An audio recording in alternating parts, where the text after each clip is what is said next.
ওয়াসাল্লাম। এই হাদিসটা বলার কারণ কি? প্রথমে কোনো কথাবার্তা না বলে কারণ বা উদ্দেশ্য হচ্ছে এটাই যে আমাদের প্রতি অভিযোগ আছে আমাদের মুসলিম ভাইদের, কোনো অমুসলিম হিন্দু খ্রিস্টানদের নয়, মুসলিম ভাইদের অভিযোগ আছে যে আহলে হাদিস লা মাযহাবি গায়র মুকাল্লিদ ইহুদি খ্রিস্টানের দালাল, এরা রাসূলের প্রতি দুরূদ পড়ে না। বুঝেন না? মানে আমাদের প্রতি যে অভিযোগ করা হয় যে আমরা নাকি বিশ্বনবীর প্রতি আমরা দুরূদ পড়ি না, তার জন্য দুরূদের ফজিলত দিয়ে শুরু করলাম যে প্রত্যেকটা মুসলিম ব্যক্তির এটা অপরিহার্য অলঙ্ঘনীয় দায়িত্ব, যখন তার সামনে মুহাম্মদ সাল্লাল্লাহু আলাইহি সাল্লামের নাম উচ্চারণ করা হবে, শ্রোতা যতজন থাকবে প্রত্যেককে দুরূদে ইব্রাহিম যদি পাঠ করতে না পারে সংক্ষিপ্ত দুরূদটা আপনাকে পাঠ করতে হবে। এটা আমাদের আহলুল হাদিস সালাফি মানহাজের আমাদের স্পষ্ট দ্ব্যর্থহীন কথা, এর মধ্যে কোনো গোপন বা কোনো লুকায়িত কোনো কথা আমাদের নেই। তো এটা হচ্ছে প্রথম একটা অভিযোগ যেটা আমাদের নামে অভিযোগ করা হয়। আজকের আলোচ্য বিষয় কেন এই মিথ্যাচার, বা আলোচ্য বিষয় বলেন কি? আলোচ্য বিষয়ের নামে হচ্ছে কেন এই মিথ্যাচার। মানে প্রথম একটা মিথ্যাচার করাই হয় এটা দিয়ে যে আমরা নাকি দুরূদ পড়ি না। আরে ভাই, পবিত্র কোরআন সূরা হাজ 33 আয়াত নম্বর 56 আল্লাহ নিজে দুরূদ পড়তে আমাদেরকে বলেছেন। ভাই, কোনো মুসলিম বলতে পারে যে দুরূদ পড়া যাবে না? অবশ্যই আমরা বলি দুরূদ পড়ার জন্য আলাদা আমাদের কিতাবপত্র আছে না নেই ভাই? যে ফাজালে দুরূদের উপর আমাদের বই আছে না নেই?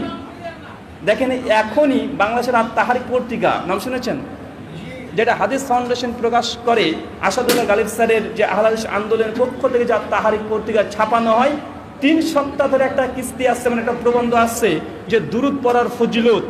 ভাই পেয়েছেন? দুরূদ পড়ার ফজিলত। তো আমাদের পরে যে মিথ্যাচার করা হয় আমরা নাকি দুরূদ পড়ি না, ভাই আমরা দুরূদ পড়ি। শুধুমাত্র আমাদের প্রতি মিথ্যাচার করা হয় যারা নিজেদের ফ্যাক্টরিতে তৈরি করা দুরূদ, যেটা বিভিন্ন মিলাদ মজলিসে পাঠ করে, ওই দুরূদকে আমরা বলি বিদআত। ওই দুরূদটাকে খাস কোনটা ভাই? যে তারা বালাগাল উলা বি কামালিহি, এই যে একটা দুরূদ বিভিন্ন আলেম ওলেমা নিজেরাই বিভিন্ন রকমের কবিতা ছন্দ দিয়ে যখন পাঠ করছে,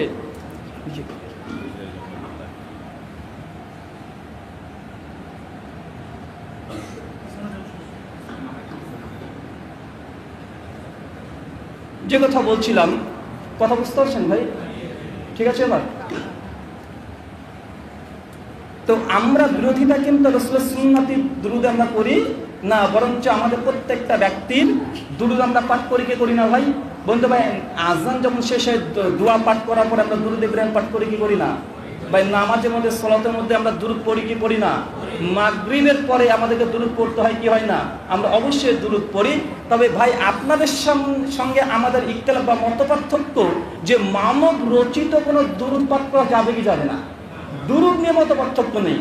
রাসূলের প্রতি দুরূদ পড়তে হবে, দুরূদ পড়ার ফজিলত একাধিক আছে। যদি দুরূদ নাই পড়া হয়, কোনো ব্যক্তি মুনাজাত করছে, দোয়া করছে, আর মাঝখানে যদি রাসূলের প্রতি দুরূদ না পড়ে, তো আল্লাহ সুবহানাহু ওয়া তাআলা তার দোয়াটাকে আসমান জমিনের মধ্যে ঝুলিয়ে রেখেছেন। তিরমিজির স্পষ্ট হাদিস, যতক্ষণ রাসূলের প্রতি দুরূদ পাঠ করা না হয় ততক্ষণ পর্যন্ত আল্লাহ সুবহানাহু ওয়া তাআলা দোয়াটিকে কবুলই করেন না। তবে এটা আমাদের স্পষ্ট মাসালা যে দুরূদ আপনাকে দোয়া করার সময় পাঠ করতে হবে, নচেত আল্লাহ আপনার দোয়া কবুল করবেন না। তাই দোয়া কবুলের একটা মাধ্যম হচ্ছে দুরূদ পাঠ করা। কিন্তু মানব রচিত দুরূদ নিয়ে আমাদের ইখতিলাফ আছে। আমরা এখানে বিরোধিতা করি যে মানুষ কোনো একটা ছন্দ বা কোনো কিছু তৈরি করলো বা কোনো একটা মানে গাজল তৈরি করলো, সেটাকে যদি দুরূদ মনে করে পাঠ করে ইবাদত হিসাবে, আমরা এই দুরূদটাকে বলি বিদআত। এটা পাঠ করা যাবে না। কিন্তু রাসূলের হাদিস দ্বারা যেগুলো প্রমাণিত আছে সেগুলো কখনো বলি না যে এই দুরূদ পাঠ করা যাবে না। আলোচ্য বিষয় কেন এই মিথ্যাচার। প্রথম মিথ্যাচার এটা। 2 নম্বর মিথ্যাচার, আমাদের প্রতি অপবাদ বা যারা দিচ্ছে একটু খণ্ডন করা জরুরি কি জরুরি নয়? অবশ্যই আমরা কাউকে আক্রমণ করে বা আক্রোশজনিত কারণে আমার তাদের কোনো কথা আমরা করবো না। তবে আমাদের অবস্থান আমরা পরিষ্কার করতে পারি কি পারি না? যেটা আমাদের মিথ্যা অপপ্রচার যদি করা হয়, আমাদের একটা দায়িত্ব আছে যে না, আমাদের মানহাজ কি আমরা সেগুলো মানুষের সামনে প্রকাশ করব। যদি মিথ্যাচার করা হয় সেটা আমরা স্বতন্ত্র আলাদা করে দিব। যেমন দুরূদ প্রসঙ্গে বললাম, দুরূদ পাঠ করাতে আমরা বলি ওয়াজিব। ব্যবহৃত নামাজের কোনো ব্যক্তি যদি আত্মায়াতের পরে দুরূদ যদি না পাঠ করে তার নামাজ হবে? জি হবে না। কিন্তু হেদায়েত উঠিয়ে দেখেন ইসলামিক ফাউন্ডেশন প্রথম খণ্ড 76 পৃষ্ঠা পরিষ্কারভাবে লিখেছে, কোনো ব্যক্তি যদি দুরূদে ইব্রাহিম পাঠ না করে তার নামাজটা হয়ে যাবে। মাসলাকে হানফিদের কি দুরূদ পাঠ না করে নামাজ হয়ে যাবে, কিন্তু আমাদের মাযহাব কি, আমাদের মাসলাক যে না, অবশ্যই আপনাকে দুরূদ পাঠ করতে হবে। শুধু অতটা লেখা নাই যে কোনো ব্যক্তি যদি জীবনে রাসূলের প্রতি একবার দুরূদ পাঠ করে দেয় তাহলে জীবনে আর কোনোদিন যদি দুরূদ পাঠ না করে তারপরে গোনা হবে না। কেন? ওই যে হুকুম আল্লাহ বলেছে যে রাসূলের প্রতি দুরূদ পড়ো, একবার তো পাঠ করেছে, আমল হয়ে গেছে। কিন্তু আমাদের কি, আমাদের মাসালা স্পষ্ট রাসূলের দুরূদ নাম আসলেই আমাদেরকে দুরূদ পাঠ করতে হবে। আরেকটা পয়েন্ট, ছোট্ট কথা মনে রাখবেন, যে আমাদেরকে যারাই অভিযোগ করে যে আমরা আহলুল হাদিস গায়রে মুকাল্লিদ না বাঝাবি, আমাদের অপবাদ দিয়ে বলে যে এরা দুরূদ পাঠ করেন। একটা ছোট্ট আমার জীবনে ঘটনা বলি। এই যে ইস্তেহার দেখছেন তো, হ্যান্ডবিল বা লিফলেট যাই বলেন না কেন, তো যারা আমাদের প্রতি অভিযোগ করে, তো তারা তথাকথিত সুন্নি নামে পরিচিত এবং নিজেদের সুন্নি বলে পরিচয় দেয়। আমাদের পশ্চিম বাংলাতে তারা বলে আমরা বেরলবি। কি বলে? বেরলবি। তো বেরলবিদের যখন কোনো ইস্তেহার দেখবেন, কোনো বই দেখবেন, লিফলেট দেখবেন, কোনো মসজিদ দেখবেন, সব জায়গাতে তাদের একটা বৈশিষ্ট্য যে তারা, আমরা যেমন বিসমিল্লাহির রহমানির রহিম এটা স্পষ্ট লিখেছি কি লিখে নেই, ওরা লিখবে কি 786-92 লিখে কি লেখে না? তো একজন ভাইকে বলছি ভাই 786 মানে কি? উনি তখন বলছে বিসমিল্লাহির রহমানির রহিম। আচ্ছা ঠিক আছে, তর্কের ক্ষেত্রে মেনে নিলাম। বলছে ভাই ব্র্যাকেট দিয়ে 92 92 লেখা আছে, এটার মানে কি? এটা তো বুঝি না। উনি তখন বলছেন 92 মানে মুহাম্মদ। আচ্ছা নাউজুবিল্লাহ মিন জালিক, ভাই মুহাম্মদ লিখেছেন, নামের পাশে রাসূলের দুরূদ গেল কই? ভাই 92 লেখা কি লেখে না? তো 92 তো লিখছে, পাশে কি রাসূলের প্রতি দুরূদ দিয়েছে? ওটা যদি মুহাম্মাদই ধরেনি, তারপরে ভাই পাশে তো ব্র্যাকেটে তো দুরূদ দেওয়ার দরকার ছিল, দুরূদ দেয় না। তাই আমরা বলি ভাই দুরূদ কারা পাঠ করে না? আমরা না তারা? তাহলে প্রকৃতপক্ষে দুরূদ কারা পাঠ করছেন? তারাই পাঠ করছে না। তারা অভিযোগ করে যে আমরা নাকি আহলুল হাদিস ওয়াহাবি, এরা কখনো দুরূদ পাঠ করে না। একটা ছোট্ট আপনাকে ইলজামি আক্কেলি জবাব, ভাই বলুন তো, আমাদেরকে যে ওয়াহাবি বলা হয়, মুহাম্মদ বিন আব্দুল ওয়াহাব নাজদীর নাম অনুসারী। তো মুহাম্মদ ইবনে আব্দুল ওয়াহাবের একটা বই আছে স্বতন্ত্র, নাম হচ্ছে কিতাবুত তাওহীদ। প্রত্যেকটা আহলুল হাদিস তারা সকলে জানে কি জানে না? ভাই কিতাবুত তাওহীদে এমন একটা পৃষ্ঠা উঠিয়ে দেখান যে বিশ্বনবীর নাম এসেছে মুহাম্মদ আর পাশে ব্র্যাকেটে সাল্লাল্লাহু আলাইহি সাল্লাম এটা লেখা নেই। ভাই প্রমাণ কোথায়? ভাই সাল্লাল্লাহু আলাইহি সাল্লাম এটা দুরূদ কি দুরূদ নয়? অবশ্যই দুরূদ। তবে প্রত্যেকটা পৃষ্ঠা বিশ্বনবীর নাম আসার পরে দুরূদ আছে কি নেই? তো আমাদেরকে কোন অ্যাঙ্গেল থেকে বলছে যে আমরা নাকি দুরূদ পড়ি না? প্রত্যেকটা কিতাবে, প্রত্যেকটা বইয়ে সবচেয়ে দুরূদ আমরাই ব্যবহার করে, সম্পূর্ণ আমরা দন্তিস্ব দিয়ে একটা ফুটকে দিয়ে রাখি না, রাখি নাকি? অধিকাংশ আহলুল হাদিস সম্পূর্ণ দুরূদটাকে স্পষ্ট লিখে দেয়। তাই ভাই এটা হচ্ছে সম্পূর্ণ মিথ্যাচার। তাই এই মিথ্যাচার থেকে দূরে থাকতে হবে। যতটা আমরা বলি ততটাই বলেন। আমাদের ইখতিলাফ কোথায়? দুরূদ পড়া নিয়ে নয়। কোনটা নিয়ে ইখতিলাফ? মানুষ রচিত কোনো দুরূদ বা কোনো কবিতা, ওটা দুরূদের ফজিলত হিসাবে পাঠ করা যাবে কি? আমাদের মত না, এটা যাবে না।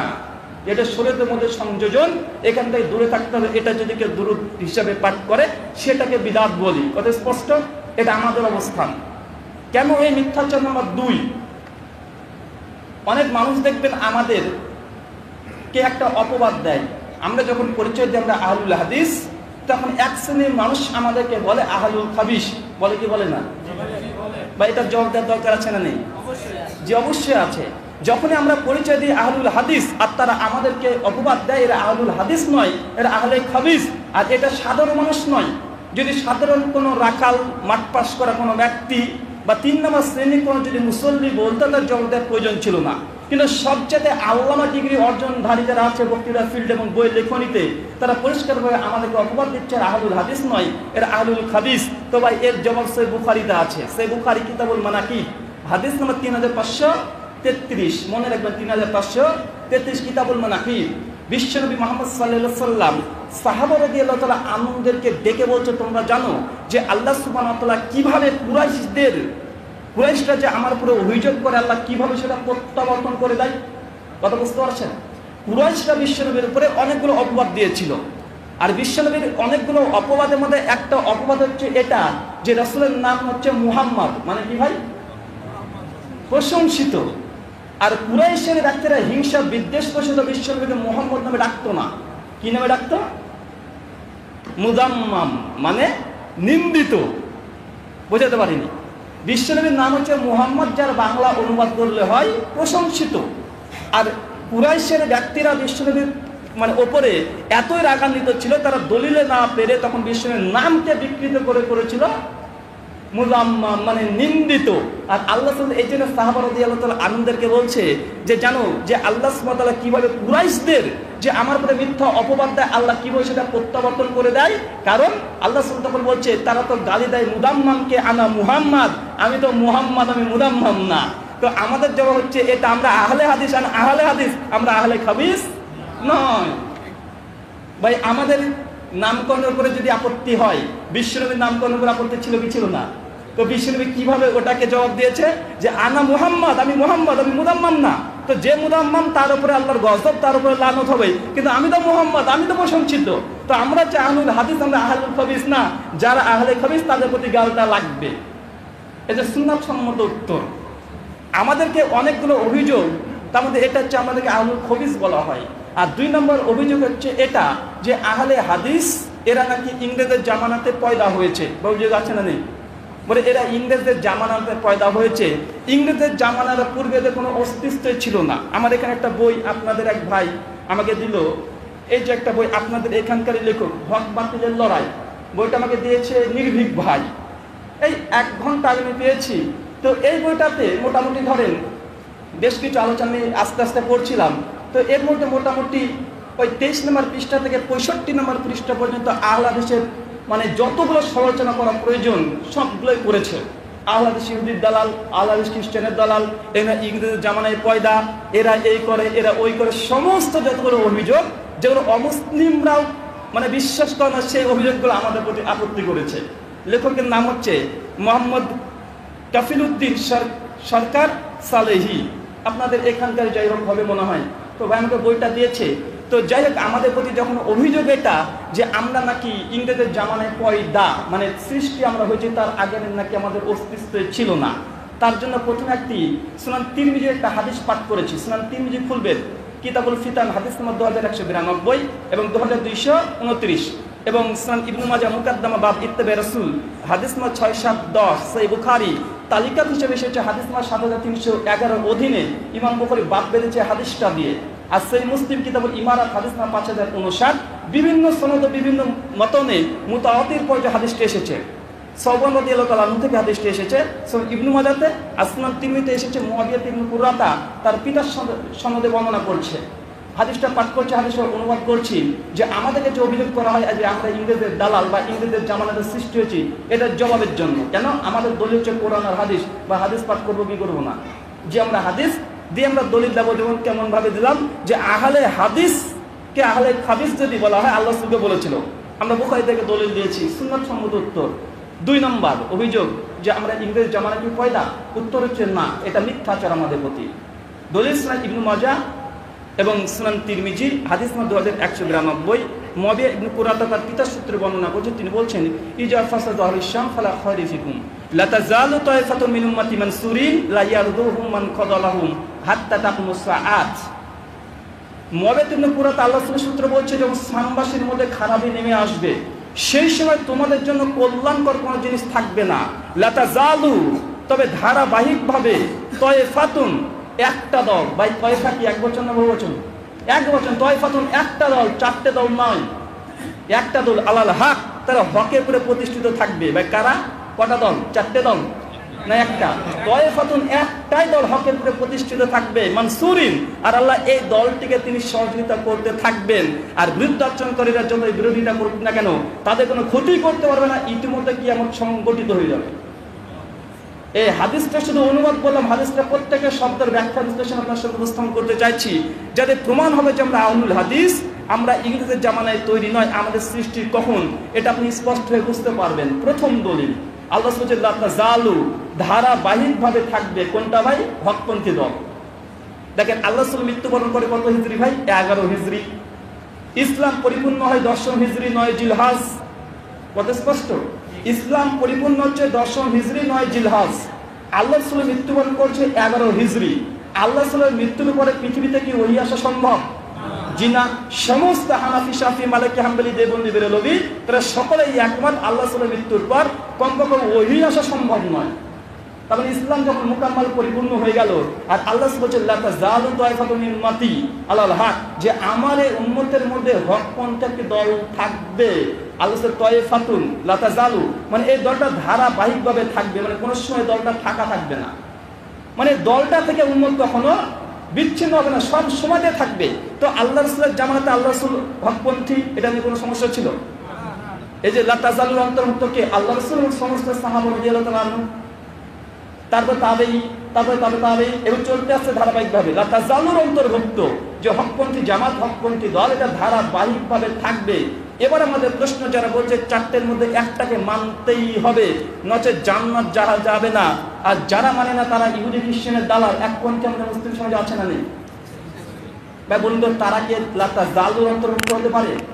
আল্লাহ রাসূল বলছে হকপন্থী দল এটা সর্বদাই থাকবে, সর্বদা সমস্ত সময়তে এই হকপন্থী দলটা থাকবে। এখন যদি চারটের মধ্যে একটা মানা ফরজ, তো এবার প্রথম প্রশ্ন, যাদের নামে এই নামকরণগুলো করা হয়েছে, দল করা হয়েছে, তার মানে প্রথম ইমামের নাম ইমাম আবু হানিফা রাহিমাহুল্লাহ।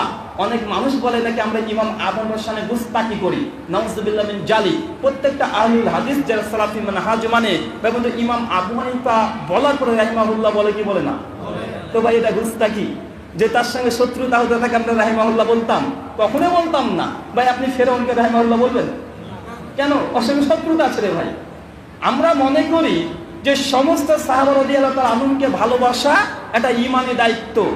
শুধু সাহাবী নয়, তাবেঈ রাদিয়াল্লাহু তাআলা, তাবেঈ যারা আছেন রাহিমাহুল্লাহ, তাদেরকে ভালোবাসা ঈমানের একটা আলামত। আর সমস্ত মুহাদ্দিস ও মুহাক্কিক মুজতাহিদ ইমাম যারা জ্ঞাত হয়েছে সালাফের মধ্যে, সমস্ত যারা ঈমানদার ব্যক্তি তাদেরকে ভালোবাসা ঈমানদার ব্যক্তির একটা ঈমানি আলামত।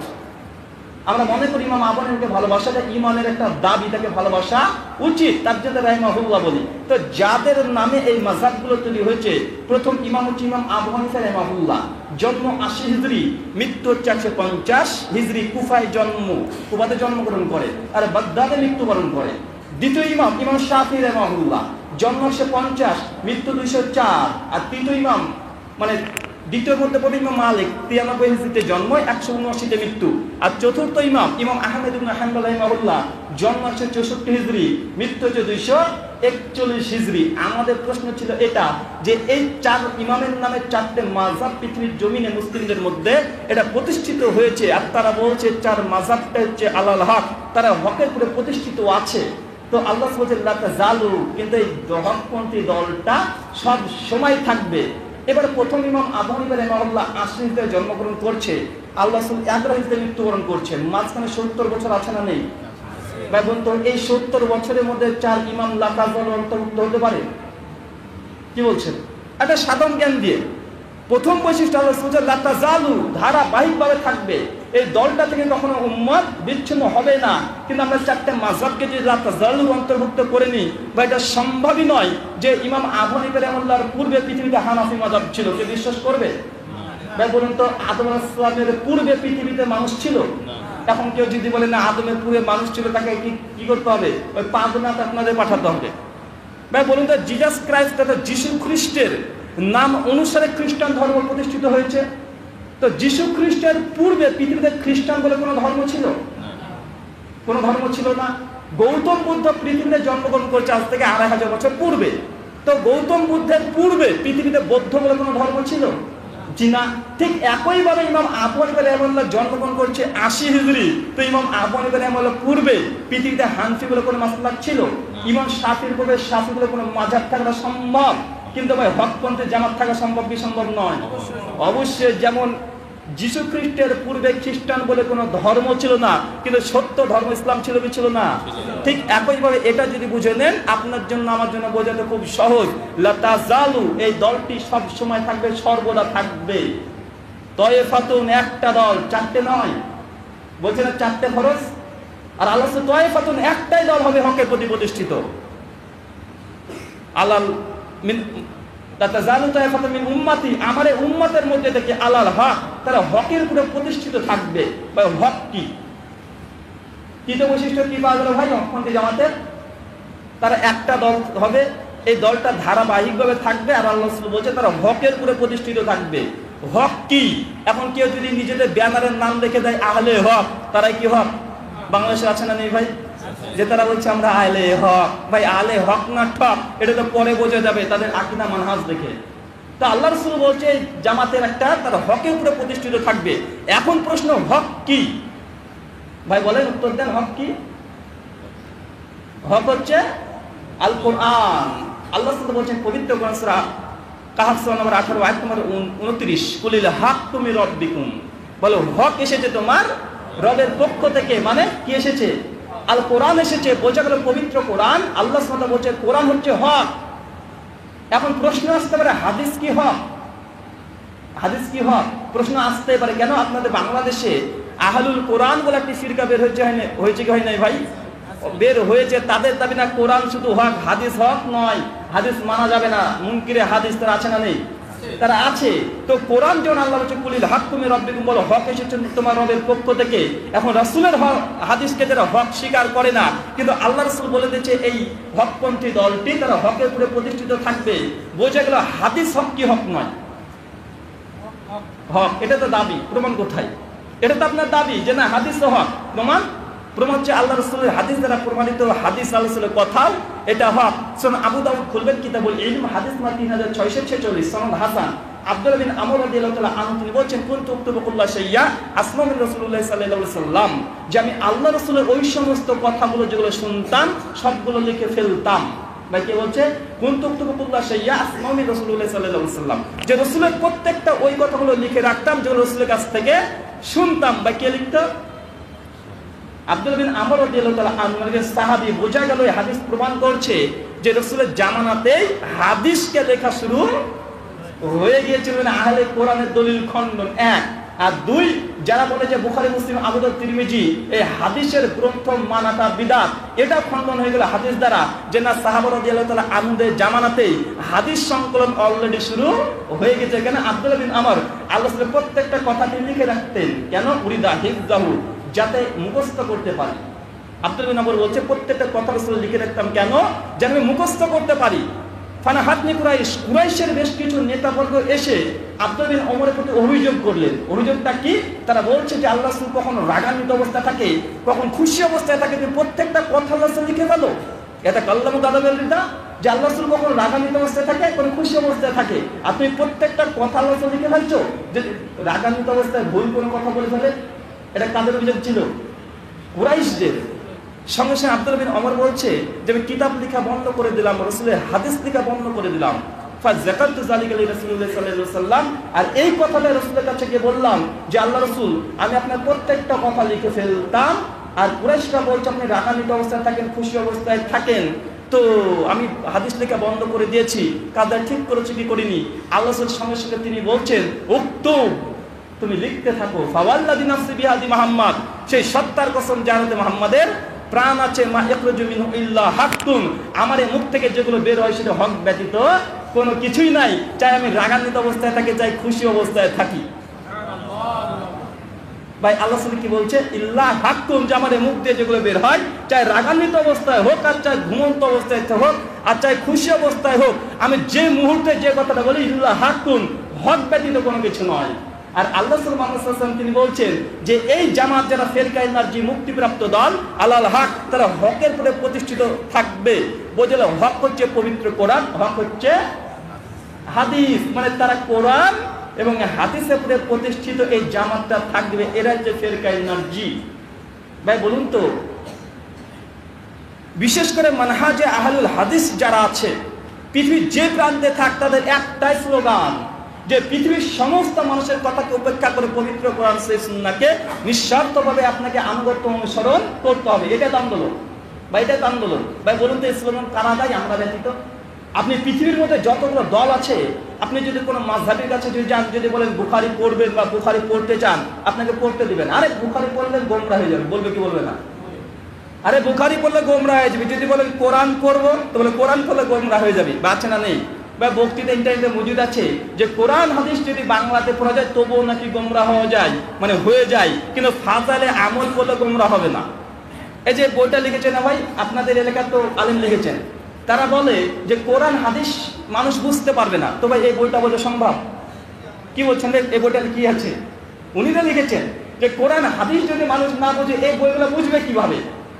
আর কোরআন হাদিস যে বুঝবে না এটা যে তাদের দাবি, তবে কোরআনকে আল্লাহ সুবহানাহু ওয়া তাআলা কঠিন করে অবতীর্ণ করেছেন না সহজভাবে? কোরআনের 4খানা আয়াত আল্লাহ অবতীর্ণ করেছে, সূরা কামার সূরা আয়াত নম্বর 17, 22, 32 আর 40 আল্লাহ স্পষ্ট কোরআনকে সহজভাবে মানুষ যেন মুখস্থ করতে পারে, মানুষ যেন হিফজ করতে পারে, যারা সহজ করে দিয়েছেন। কিন্তু আমার অভিযোগ যে নাকি আমরা বুঝতে পারবো না। আলাল হক, এই জামাতটা হকের উপরে প্রতিষ্ঠিত থাকবে, এটা কোরআন এবং হাদিস। আর এই বৈশিষ্ট্য পৃথিবীর মধ্যে ইসলামের নামে যতগুলো দল আছে বা কাদের মধ্যে বিদ্যমান, যে মানুষকে কোরআন আর হাদিসের দিকে আহ্বান করে, কারা বলে? ভাই মানহাজে আহলুল হাদিস যারা আছে তারা তো দাবি করে। তাছাড়া পৃথিবীর অন্য কোনো মানুষ একটা গণ্ডির মধ্যে আপনাকে ফেলে দিবে, ফেলবে কি ফেলবে না? অবশ্যই ফেলবে। কেন? একটা বাংলাদেশ থেকে বই বের হয়েছে, আমি এই উদাহরণটা অনেকে দিয়েছি, যে তারা আলাল হকে বলে প্রতিষ্ঠিত নয়, তার জ্বলন্ত প্রমাণ। যে তাকলিদ কি ও কেন একটা বই আছে, জাস্টিস তাকি উসমানী 112 নম্বর পৃষ্ঠা, আর মাযহাব কি ও কেন 72 নম্বর পৃষ্ঠা, আর উর্দু তাকরিরের ত্রিমিজি 36-37 পৃষ্ঠা, আর জা আল হক আহমেদ ইয়ারকান নাইমির বাংলাদেশ প্রকাশনী 24 পৃষ্ঠা, ইন্ডিয়া প্রকাশনী 12 পৃষ্ঠা। পরিষ্কারভাবে তারা লিখেছে, ইমাম আবু হানিফা রাহিমাহুল্লাহর খিলাফ যদি কোনো সহিহ হাদিস চলে আসে, তবুও একজন ইমাম সাহেব উক্ত হাদিসের উপরে আমল করা তার জন্য জায়েজ নয়। নাউজুবিল্লাহ মিন জালিক। ভাই হকপন্থী জামাতের বৈশিষ্ট্য কি? আলাল হক, তারা কোরআন হাদিসের উপরে প্রতিষ্ঠিত থাকবে। ভাই বলুন তো, যারা বলছে যে আমাদের মাযহাবের বিরুদ্ধে যদি কোরআনের আয়াত চলে আসে, রাসূলের হাদিস চলে আসে, তবু উক্ত হাদিসের উপরে আমল করা জায়েজ নয়, বরং ইমাম আবু হানিফা বা আমাদের মুস্তাহিদ ইমামের কথাকে প্রাধান্য দিতে হবে। আর মনে মনে আমাদেরকে এই সান্ত্বনা নিতে হবে যে মনে হয় আমার ইমামের কাছে এর চাইতে বড় শক্তিশালী হাদিস ছিল, অথবা আমি যে হাদিসটা পড়ছি এর মর্ম তুমি বুঝতে পারছি না। বা বলুন তো, যারা এমন দাবি করছে তারা আল্লাহর হক হকের উপরে প্রতিষ্ঠিত দাবি করতে পারে? জি না। মানসুরিন, আল্লাহ যে যাদের 3টে বৈশিষ্ট্য থাকবে, আল্লাহ তাদেরকেই বিজয় দান করবে। গালিয়া মানে তাদেরকে বিজয় এই দলটাকে করবে। এবার দেখেন ভাই, আমাদের বিজয় আল্লাহ দান করেছেন কি করেননি? বাস্তব প্রেক্ষাপটে দেখেন যে আমরা তুলনামূলকভাবে কত একদম সীমিত, কত পার্সেন্ট আমরা।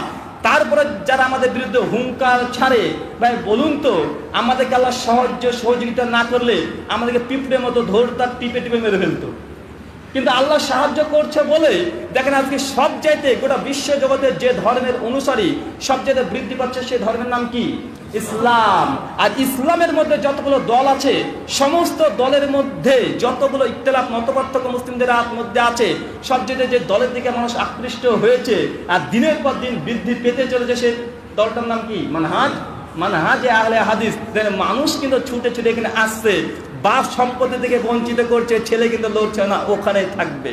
বাচ্চা না নেই? তা আল্লাহ সাহায্য করছে কি করছে না? আমাদেরকে কিন্তু সহযোগিতা করছে। তো ভাই এই যে 3টে বৈশিষ্ট্য হাদিসের মধ্যে আবদ্ধ আছে, বা বলুন তো, পৃথিবীর যতগুলো দল আছে ইসলামের নামে, কেউ দাবি করতে পারে? তারা দাবি কখনোই করতে পারে। কেন? তারা একটা গণ্ডির মধ্যে আবদ্ধ, যে আমরা কোরআন হাদিস, তারা বলে হ্যাঁ আমাদের দলিল কোরআন আর হাদিস, কিন্তু তাদের মধ্যে সীমাবদ্ধ ওটাই যে আমরা কোরআন হাদিসকে ওইভাবেই মানবো যেভাবে আমাদের ইমাম সাহেব মেনেছে। মানে একটা আবদ্ধ থেকে গেল, মানে ওইভাবেই। তার বিরুদ্ধে যদি চলে যাই, দেখে যে না ইমাম সাহেবের বিরুদ্ধে কোরআন হাদিস চলে গেছে, না তারপরে ইমাম সাহেবের কথাকে মানতে হবে। আর মনে মনে ভাবতে হবে যে না, আমি হাদিসটা বুঝতে পারছি না বা কোরআনের আয়াত আমি বুঝতে পারছি না, অথবা আমার ইমামের কাছে এর চাইতে বড় দলিল ছিল যেটা আমার সামনে নেই। চিন্তা করেছেন কেন এই মিথ্যাচার? আমাদেরকে বলছে ইহুদি খ্রিস্টানের দালাল। তো ভাই এখানে একটা ছোট্ট কথা বলি, সুনান তিরমিজি 2192 মোবাইল থেকে আপনি বের করে দেখেন। ইমাম তিরমিজি তখন বলছে যে আল্লাহ রাসূল যে ভবিষ্যৎবাণী করলেন যে তাইফে মানসুরা সাহায্য প্রাপ্তি দল একটা থাকবে, এটা চিরন্তন ভাবে থাকবে। তো দলটা কোনটা? ইসলামের মধ্যে এতগুলো দলটা কোনটা? ইমাম তিরমিজি জন্মগ্রহণ করে কত হিজরি? 209 হিজরি, আর মৃত্যুবরণ করে 279 হিজরি। ইমাম তিরমিজি বলছে আমার মধ্যে একটা প্রশ্ন জাগে যে এই যে তাইফে মানসুরা জান্নাতি দলটা কোনটা? ইমাম তিরমিজি বলছে যে এই বিষয়ে আমি আমার উস্তাদ মুহাম্মদ বিন ইসমাইলা তথা ইমাম বুখারী রাহিমাহুল্লাহকে এই বিষয়ে প্রশ্ন করলাম যে মুসলিম উম্মার মধ্যে যে 73টা দল হবে, 72টা যাবে জাহান্নামে, একটা যাবে জান্নাতে। সুনান আবু দাউদ 4597 নম্বর হাদিস। তো এই জান্নাতি দল কোনটা? ইমাম তিরমিজি কাছে জিজ্ঞেস করছে, ওনার উস্তাদ ইমাম বুখারীকে। ইমাম বুখারী জন্মগ্রহণ করে 194, মৃত্যুবরণ করে 256 হিজরি। ইমাম বুখারীর আমলা তিনিও তখন ইমাম তিরমিজিকে বলছে, আরে ঠিক এই প্রশ্নটা আমি আমার উস্তাদকে করেছিলাম, আলী বিন মাদিনী রাহিমাহুল্লাহকে। আলী বিন মাদিনী জন্মগ্রহণ করে 161 হিজরি আর মৃত্যুবরণ করে 234 হিজরি। আলী বিন মাদিনীকে যখন ইমাম বুখারী প্রশ্ন করেছে তাইফে মানসুরাকে, তখন সঙ্গে সঙ্গে আলী বিন মাদিনী রাহিমাহুল্লাহ তিনি বলছেন, হুম আহলুল হাদিস, তারা হাদিস। তবে আমাদের প্রতি মিথ্যাচার কি মিথ্যাচার নয় যে আমরা ইংরেজের জামানায় তৈরি? ভাই আরেকটা কিতাব আছে তাফসীর ইবনে কাসির, নাম শুনেছেন? তাফসীর ইবনে কাসির, ইমামুদ্দিন ইবনে কাসির রাহিমাহুল্লাহ জন্ম 701 হিজরি আর মৃত্যুবরণ করে 774 হিজরি। সূরা বানী ইসরাঈল 17 আয়াত নম্বর 71 এর একটা তাফসীর আছে, মানে কোরআনের আয়াত আছে, ইয়াউমা নাদউ কুল্লু উনাসিন বিইমামিহিম।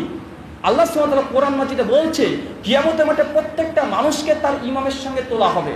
মানে পৃথিবীতে আপনি যাকে ইমাম হিসেবে বিবেচনা করেছেন, যাকে আদর্শবান ব্যক্তিত্ব হিসেবে তার পেছনে চলেছেন, আল্লাহ কোরআনে বলছে ইয়াউমা নাদউ কুল্লু উনাসিন বিইমামিহিম, যে কিয়ামতের মাঠে প্রত্যেকটা মানুষকে তার ইমামের সহিতই তোলা হবে।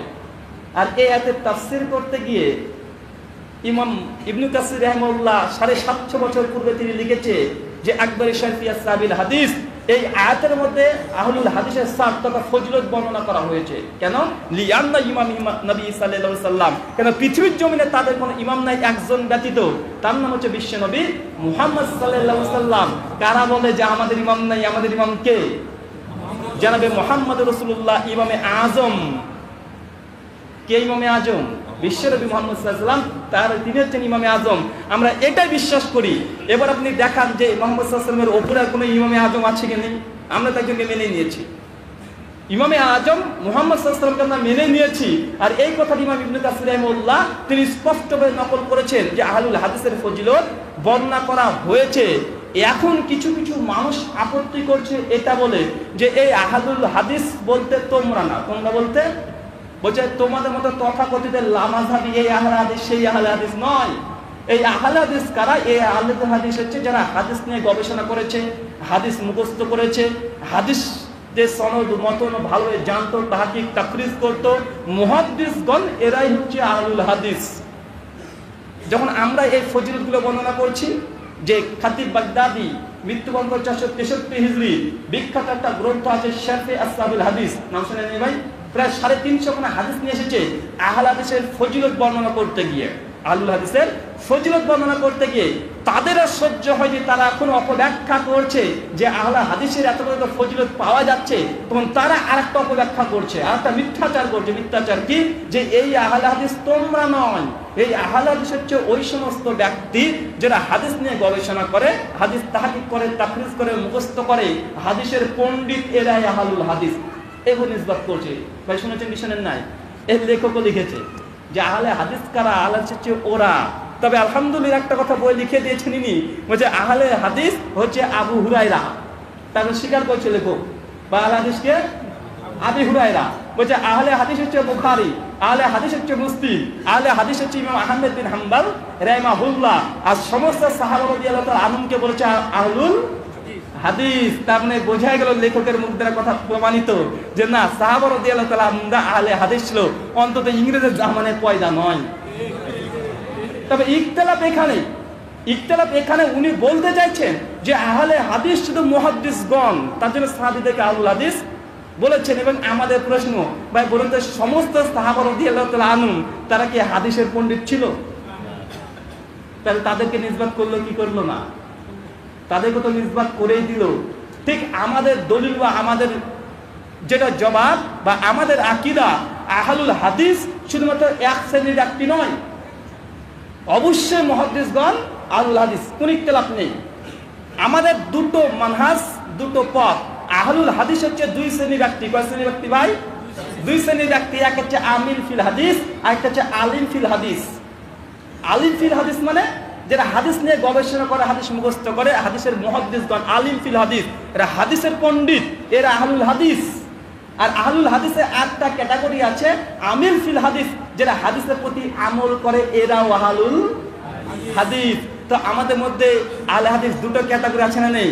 হাদিসের পণ্ডিত আল্লামা নাসিরউদ্দিন আলবানী রাহিমাহুল্লাহ, শেখ ইমাম ইবনে তাইমিয়া রাহিমাহুল্লাহ, ইমাম আহমেদ বিন হাম্বল, ইমাম শাফি, ইমাম মালিক, ভাই 1400 বছর ধরে হাদিসের পণ্ডিতগণ আছে না নেই? অবশ্যই আছে। এটা হচ্ছে আলিম ফিল হাদিস, আর আমরা আমিল ফিল হাদিস। কথা স্পষ্ট কি? আলুল হাদিস যে শুধু মুহাদ্দিসগণ এই যে নিসবত করছে, একটা দলিল দেন যে 1440 হিজরি চলছে, এই সালাফদের মধ্যে কেউ এই দাবি করেছে কি যে আহলুল হাদিস বলতে শুধু মুহাদ্দিসগণ আর দ্বিতীয় কোনো ক্যাটাগরি নেই? কিন্তু দ্বিতীয় ক্যাটাগরির কথা ইমাম ইবনে হিব্বান রাহিমাহুল্লাহ তিনি বর্ণনা করেছেন তাসা ইবনে হিব্বানের 6162 নম্বর হাদিস। এই তাইফে মানসুরা যে হাদিসটা পাঠ করলাম, এই হাদিসের ব্যাখ্যাতেই ইমাম ইবনে হিব্বান রাহিমাহুল্লাহ তিনি 3টে বৈশিষ্ট্য বর্ণনা করেছে আহলুল হাদিসের। কি?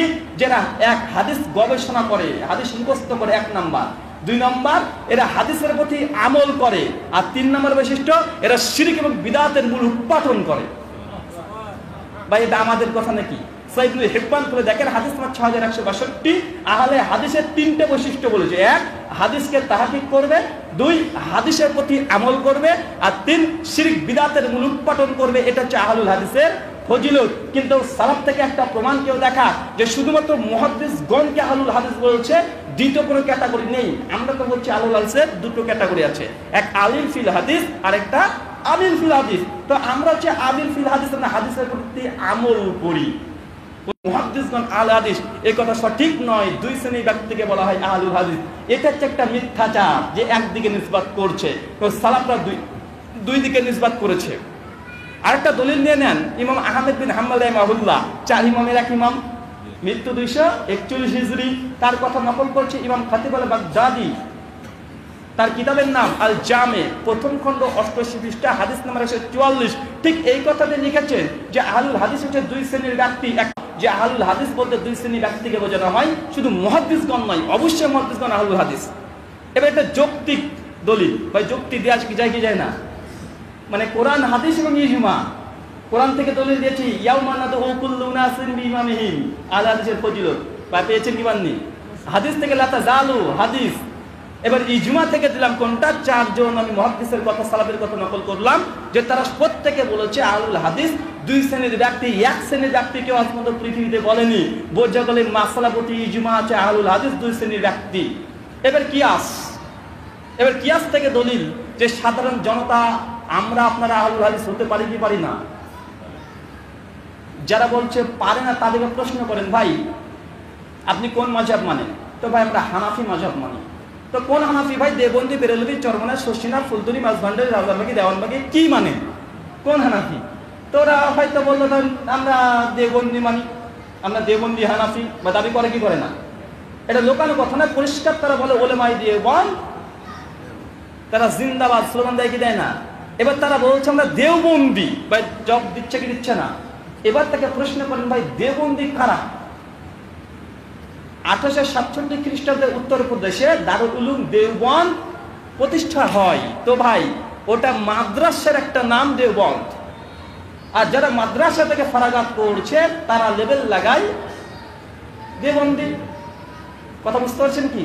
যারা মাদ্রাসা থেকে ফারাগাত করছে তাদেরকে বলা হয় দেওবন্দি। তারা এই লকবটা যদি লাগায় আমাদের আপত্তি নেই। এখন বলুন তো, যারা মাঠ পাস ব্যক্তি কোনোদিন ভারতে যায়নি তারা দাবি করছে করে না যে আমরা দেওবন্দি? বাংলাদেশের লুৎফর রহমান ফারাইজি একটা বক্তা আছে, বাসা না নেই? ওনারা বলে আমরা ওলেমায়ে দেওবন্দ জিন্দাবাদ। ভাই তো প্রশ্ন করেন, আপনি দেওবন্দ মাদ্রাসায় পড়েছেন? তো না পড়িনি, তো দেওবন্দি কেন দাবি করছেন? তার মানে আপনারা বোঝাতে চাইছেন যে শুধু দেওবন্দি মাদ্রাসায়, দেওবন্দ মাদ্রাসায় পড়লেই দেওবন্দি করা যায় না, বরং দেওবন্দের আকীদা মানহাজ মানলেও দেওবন্দি হওয়া যায়। ঠিক একইভাবে আমাদের জবাব যে হাদিসের মুহাদ্দিসগণ শুধুমাত্র আহলুল হাদিস নয়, বরং যারা হাদিসের প্রতি আমল করে এরা আহলুল হাদিস। আক্কেলি জবাব, কথা স্পষ্ট? কারণ দেওবন্দি দাবি করতে গেলে দেওবন্দ মাদ্রাসায় যেতে হবে। যারা দেওবন্দ মাদ্রাসার ধাপিতে পা দেয়নি, স্বপ্নে কোনোদিন দেখেনি, তারা বলছে আমরা দেওবন্দ। ভাই বেরলভী যারা আছে, বেরলভী কি একটা জায়গার নাম, বেরলভী একটা জায়গার নাম, উত্তরপ্রদেশে একটা জায়গার নাম বেরলভী। তো ওই জায়গাতে মাদ্রাসা থেকে প্রতিষ্ঠিত মাদ্রাসা আছে, যারা ফারাগাত করে তাদেরকে বলে বেরলভী। তো ভাই সাধারণ আমজনতা বলে কি বলেন আমরা বেরলভী? তো ওই বেরলভীতে গিয়েছে না পড়াশোনা করেছে, তো বেরলভী দাবি করছে কেন? কারণ ওদের এই উত্তর একটাই যে ভাই শুধু দেওবন্দ মাদ্রাসায় পড়লে দেওবন্দি নয়, এবং দেওবন্দ মাদ্রাসায় যারা পড়ছে তারা তো অবশ্যই দেওবন্দি, কিন্তু যারা দেওবন্দের আকীদা মানহাজ মানে তারাও দেওবন্দি। ঠিক একইভাবে আমাদের জবাব থেকে গেল কেন ওই মিথ্যাচার? আমরা আহলুল হাদিস, আমরা একদম প্রথম থেকে আছে, আপনাকে শোনান তিরমিজি থেকে স্পষ্ট দেখিয়ে দিলাম। আর 3 নম্বর এখানে আর একটা পয়েন্ট, এখন আমাদের একটা আক্কেলি জবাব আছে। কি জবাব? যেহেতু অভিযোগ আছে আমাদের প্রতি যে আমরা নাকি ইহুদি খ্রিস্টানের দালাল, এবার 70 বছর আসলে কারা ইহুদি খ্রিস্টানের দালাল? আমরা, এটা তো আমাদের দাবি যে আমরা না। তার প্রমাণ আমি কিন্তু প্রথমে করেছি যে না, প্রথম থেকেই এই আহলুল হাদিসটা আছে, আমি কিন্তু খণ্ডন করে এসেছি। এখন তাহলে হতে পারে যে কারা আহলুল হাদিস, মানে কারা ইংরেজ খ্রিস্টানদের জামানাতে পয়দা হয়েছে। এবার আমার আজকের জবাব হচ্ছে এটা, যারা বর্তমান ভারত, বাংলাদেশ, পাকিস্তানে যারা দেওবন্দি এবং বেরেলভি ফিরকার অনুসারী, তারাই হচ্ছে ইহুদি খ্রিস্টানরা যখন ভারতবর্ষকে, অখণ্ড ভারতবর্ষকে, উপমহাদেশকে দখল করেছিল, সেই সময়তে তারা পয়দা, একদম ইজমা দ্বারা প্রমাণিত দলিল। ভাই বেরেলভি ফিরকা যেটা প্রতিষ্ঠিত আছে, কেন আছে? আহমেদ রেজা খান বেরেলভির নাম অনুসারে। তো আহমেদ রেজা খান বেরেলভি তিনি মৃত্যুবরণ করে 1340 হিজরি। এখন কত চলছে ভাই? 1440, মানে আজ থেকে পাক্কা 100 বছর পূর্বে। 1856 খ্রিস্টাব্দে জন্মগ্রহণ করে, আর হিজরি সন 1340 তিনি মৃত্যুবরণ করছে, আর 1856 খ্রিস্টাব্দে তিনি জন্মগ্রহণ করছেন।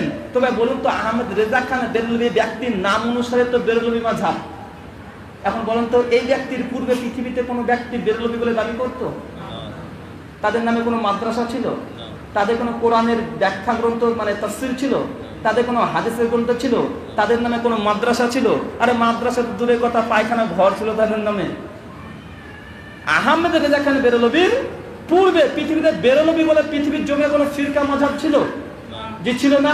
আর 1856 খ্রিস্টাব্দে তিনি জন্মগ্রহণ করছেন। বা বলুন তো, এটা ইংরেজের জামানা কি জামানা নয়? তো ইংরেজ জামানাতে কারা পয়দা হলো? কথা বুঝতে পারলেন? ঠিক একইভাবে দারুল উলুম দেওবন্দ প্রতিষ্ঠিত হচ্ছে 1867 খ্রিস্টাব্দে। এবার তাদেরকে প্রশ্ন করেন, আমাদেরকে যে বলছে যে আমরা ইহুদি খ্রিস্টানের দালাল, তাদের জামানাতে আমাদের পয়দা, তার আগে আমাদের অস্তিত্ব ছিল না। তো তোমরা যারা দেওবন্দি বলছে আলাল হক, তারা আহলে হক। তো প্রশ্ন আমাদের এটা, 1867 তোমাদের ভিত্তি স্থাপন করা হচ্ছে। তার পূর্বে পৃথিবীতে কোনো মানুষ দেওবন্দি বলে পরিচয় দিত? ভাই দিত? তাদের নামে কোনো মাদ্রাসা ছিল? কোন মসজিদ ছিল?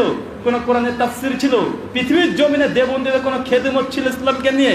যে ছিল না। বোঝা গেল 1867 খ্রিস্টাব্দেও একদম পরিষ্কার এটা ইংরেজের জামানা। ইংরেজদের অখণ্ড ভারতবর্ষকে তারা ক্ষমতায় ছিল তারাই। ভাই বলুন তো, তাহলে দেওবন্দির এই ফিরকাটা কখন সৃষ্টি হয়েছে? কাদের সময় বলেন তো ভাই? ভয় পাচ্ছেন? আরে ভাই এটা স্পষ্ট। দারুল উলুম দেওবন্দে যাবেন, তবে লেখা আছে প্রতিষ্ঠা কত? 1867। ভাই তাদের জন্ম, তারা যখন জন্মগ্রহণ করছে, বাপ যেমন জন্ম তারিখটা লিখে রাখে এখন, ঠিক ওইভাবে তাদের প্রতিষ্ঠান একদম কত সালে প্রতিষ্ঠিত হয়েছে সেটা লিখে রেখেছে 1867। আর সময়টা যে ইংরেজদের পিরিয়ড, বা এটা নিয়ে কোনো সন্দেহ আছে নাকি? যে কোনো সন্দেহ নেই। তো এটাই প্রমাণিত হলো, যারা বলছে আমাদেরকে ইহুদি খ্রিস্টানদের জামানাতে পয়দা, মূলত তারা ইহুদি খ্রিস্টানের জামানাতে পয়দা, এর মধ্যে কোনো সন্দেহের অবকাশ নেই। আর আমরা তো দলিল আগে দিয়েছি, আহলুল হাদিস দেওবন্দি আর বেরেলভি 1855-56 পূর্বে পৃথিবীতে কোনো মানুষ ছিল না, এই নামে কোনো ফিরকা পৃথিবীর জমিনে ছিল না। এবার প্রশ্ন, তাহলে হকপন্থী জামাত কি ছিল না? দেওবন্দীরা বলছে আমরা হকপন্থী, আমরা আহলে হক। তো 1865 পূর্বে কারা হক ছিল ভাই? তোমাদের জন্ম 1865-তে। 5 নম্বর মিথ্যাচার, যে আমাদেরকে তারা লিখেছে যে নবজাত সন্তানের নাম যখন পিতা বারবার পরিবর্তন করে, ঠিক আহলুল হাদিস এরাও নিজেদের নাম বারবার পরিবর্তন করে। একটা অভিযোগ আছে না নেই? খুব ছন্দের সহকারে বলেছে। তো ভাই নবজাত সন্তানের নাম যেমন বারবার পরিবর্তন করে, তো আহলুল হাদিস এরা তাদের নামকে বারবার পরিবর্তন করে।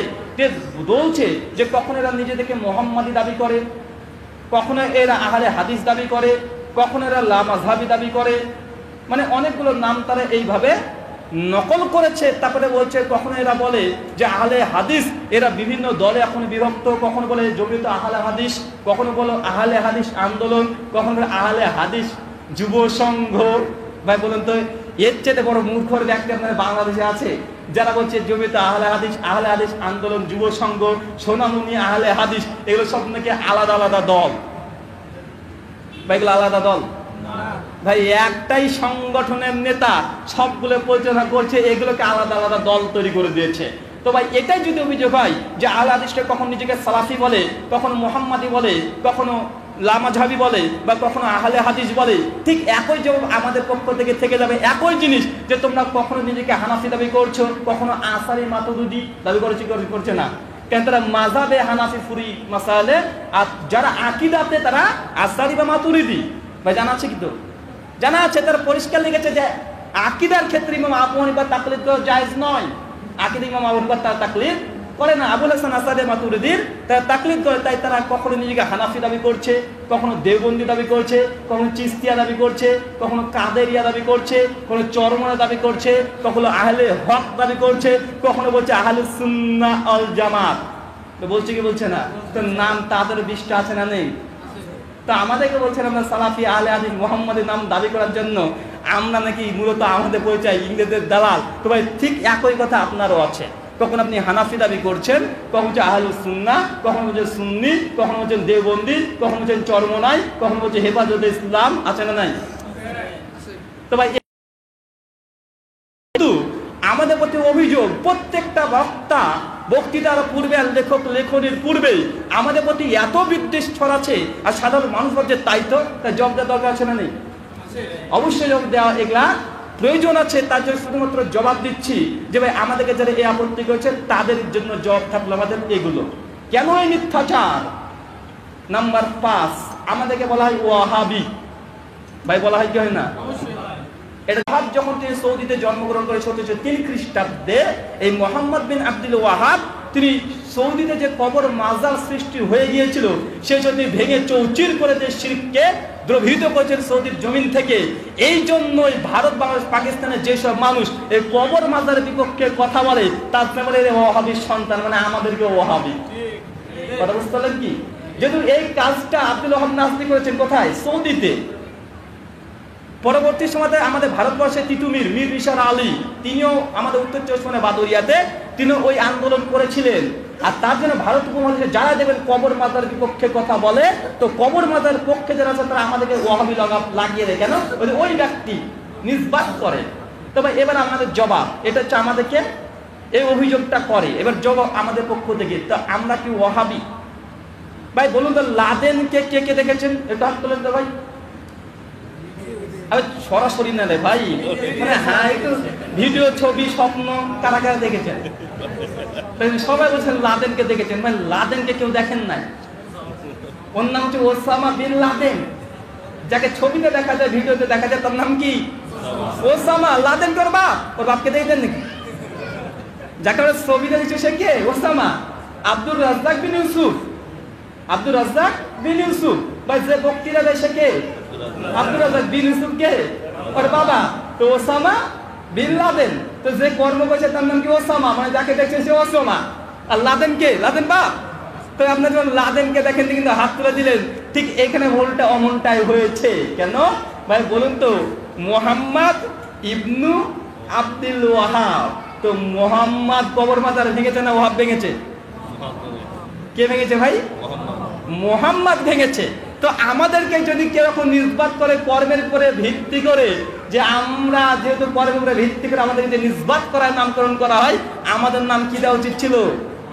মুহাম্মাদি। ওয়াহাবি কেন রে ভাই? মানে এই ছোট্ট আরবিটা বোঝেনি। যেমন বর্তমান গোটা ইন্টারন্যাশনাল মিডিয়া যারা আছে তারা বোঝেনি কোনটা লাদেন আর কোনটা ওসামা। তাদের লাদেন লাদেন নামে গোটা বিশ্ব জগতে ছড়িয়ে দিয়েছে। ঠিক এইসব তথাকথিত সুন্নি আমাদেরকে বলছে ওয়াহাবি, কিন্তু আমাদের আসলে ওয়াহাবি তাদের যদি উসুল ধরে নি, তাদের উসুল যে কাজের উপরে ভিত্তি করে নিসবাত করা, তবে আমাদের নাম দেওয়া উচিত ছিল কি?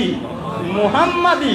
যদি আমরা এই মুহাম্মাদিতে আমরা বিশ্বস্ত নয়, বিশ্বাসী নয়, মুহাম্মদ ইবনে আব্দুল ওয়াহাবের নাম অনুসারে যদি মুহাম্মাদি বলা হয়, আমরা নিজেদেরকে পরিচয় দিই না। যদি বিশ্বনবীর নাম অনুসারে হয়, জি রাজি আছে, বুঝেন নাই? তখন কিন্তু এই ব্যক্তির নাম অনুসারে যদি মুহাম্মাদি বলা হয় আমরা মানি না, কিন্তু তাদের উসুল অনুসারে আমাদেরকে নাম দেওয়া উচিত ছিল কি? মুহাম্মাদি। তার মানে বোঝা গেল যে আমরা তাদের নাম দেওয়াটাই ভুল। কেন? মুহাম্মদ সে কবর মাজার ভেঙেছে, তার নাম দেওয়ার দরকার ছিল। আব্দুল ওয়াহাব তো বাপ রে ভাই, বাপ তো কাজ করেনি। আরে তাজ্জব হবে, মোহাম্মদ ইবনে আব্দুল ওয়াহাবের জীবনী পড়েন, মোহাম্মদ ইবনে আব্দুল ওয়াহাবের জীবনী পড়েন। আমাদের পশ্চিম বাংলা থেকে একটা বই বের হয়েছে যে ইংরেজের দালাল ওয়াহাবি মতবাদ, এবং একটা বই লিখেছে। তো বইটাতে আব্দুল ওয়াহাব নাজদির জীবনী লিখেছে, লিখতে গিয়ে একটা ঘটনা নকল করেছে। কি জানেন? বলছে মুহাম্মদ যে কবর মাজার ভেঙেছে তার বাপের নাম হচ্ছে ওয়াহাব। যখন তার সন্তান কবর মাজার ভাঙতে শুরু করে দিল, আর বাপ চলে গেল বিরুদ্ধে। বাপ কঠিন রেগে গেছে যে আমার সন্তান সে মুশরিক হয়ে গেছে, কাফের হয়েছে, মুরতাদ হয়েছে। কেন? বলছে সব কবর মাজারকে ভেঙে ফেলছে। কেন? তারা বাপ ছিল কবর মাজারের পক্ষে। বুঝলেন নাই? তারা বাপ ছিল কবর মাজারের পক্ষে। আর আব্দুল ওয়াহাব মানে বাপ, এই ওয়াহাব, আর ছেলের নাম হচ্ছে মোহাম্মদ।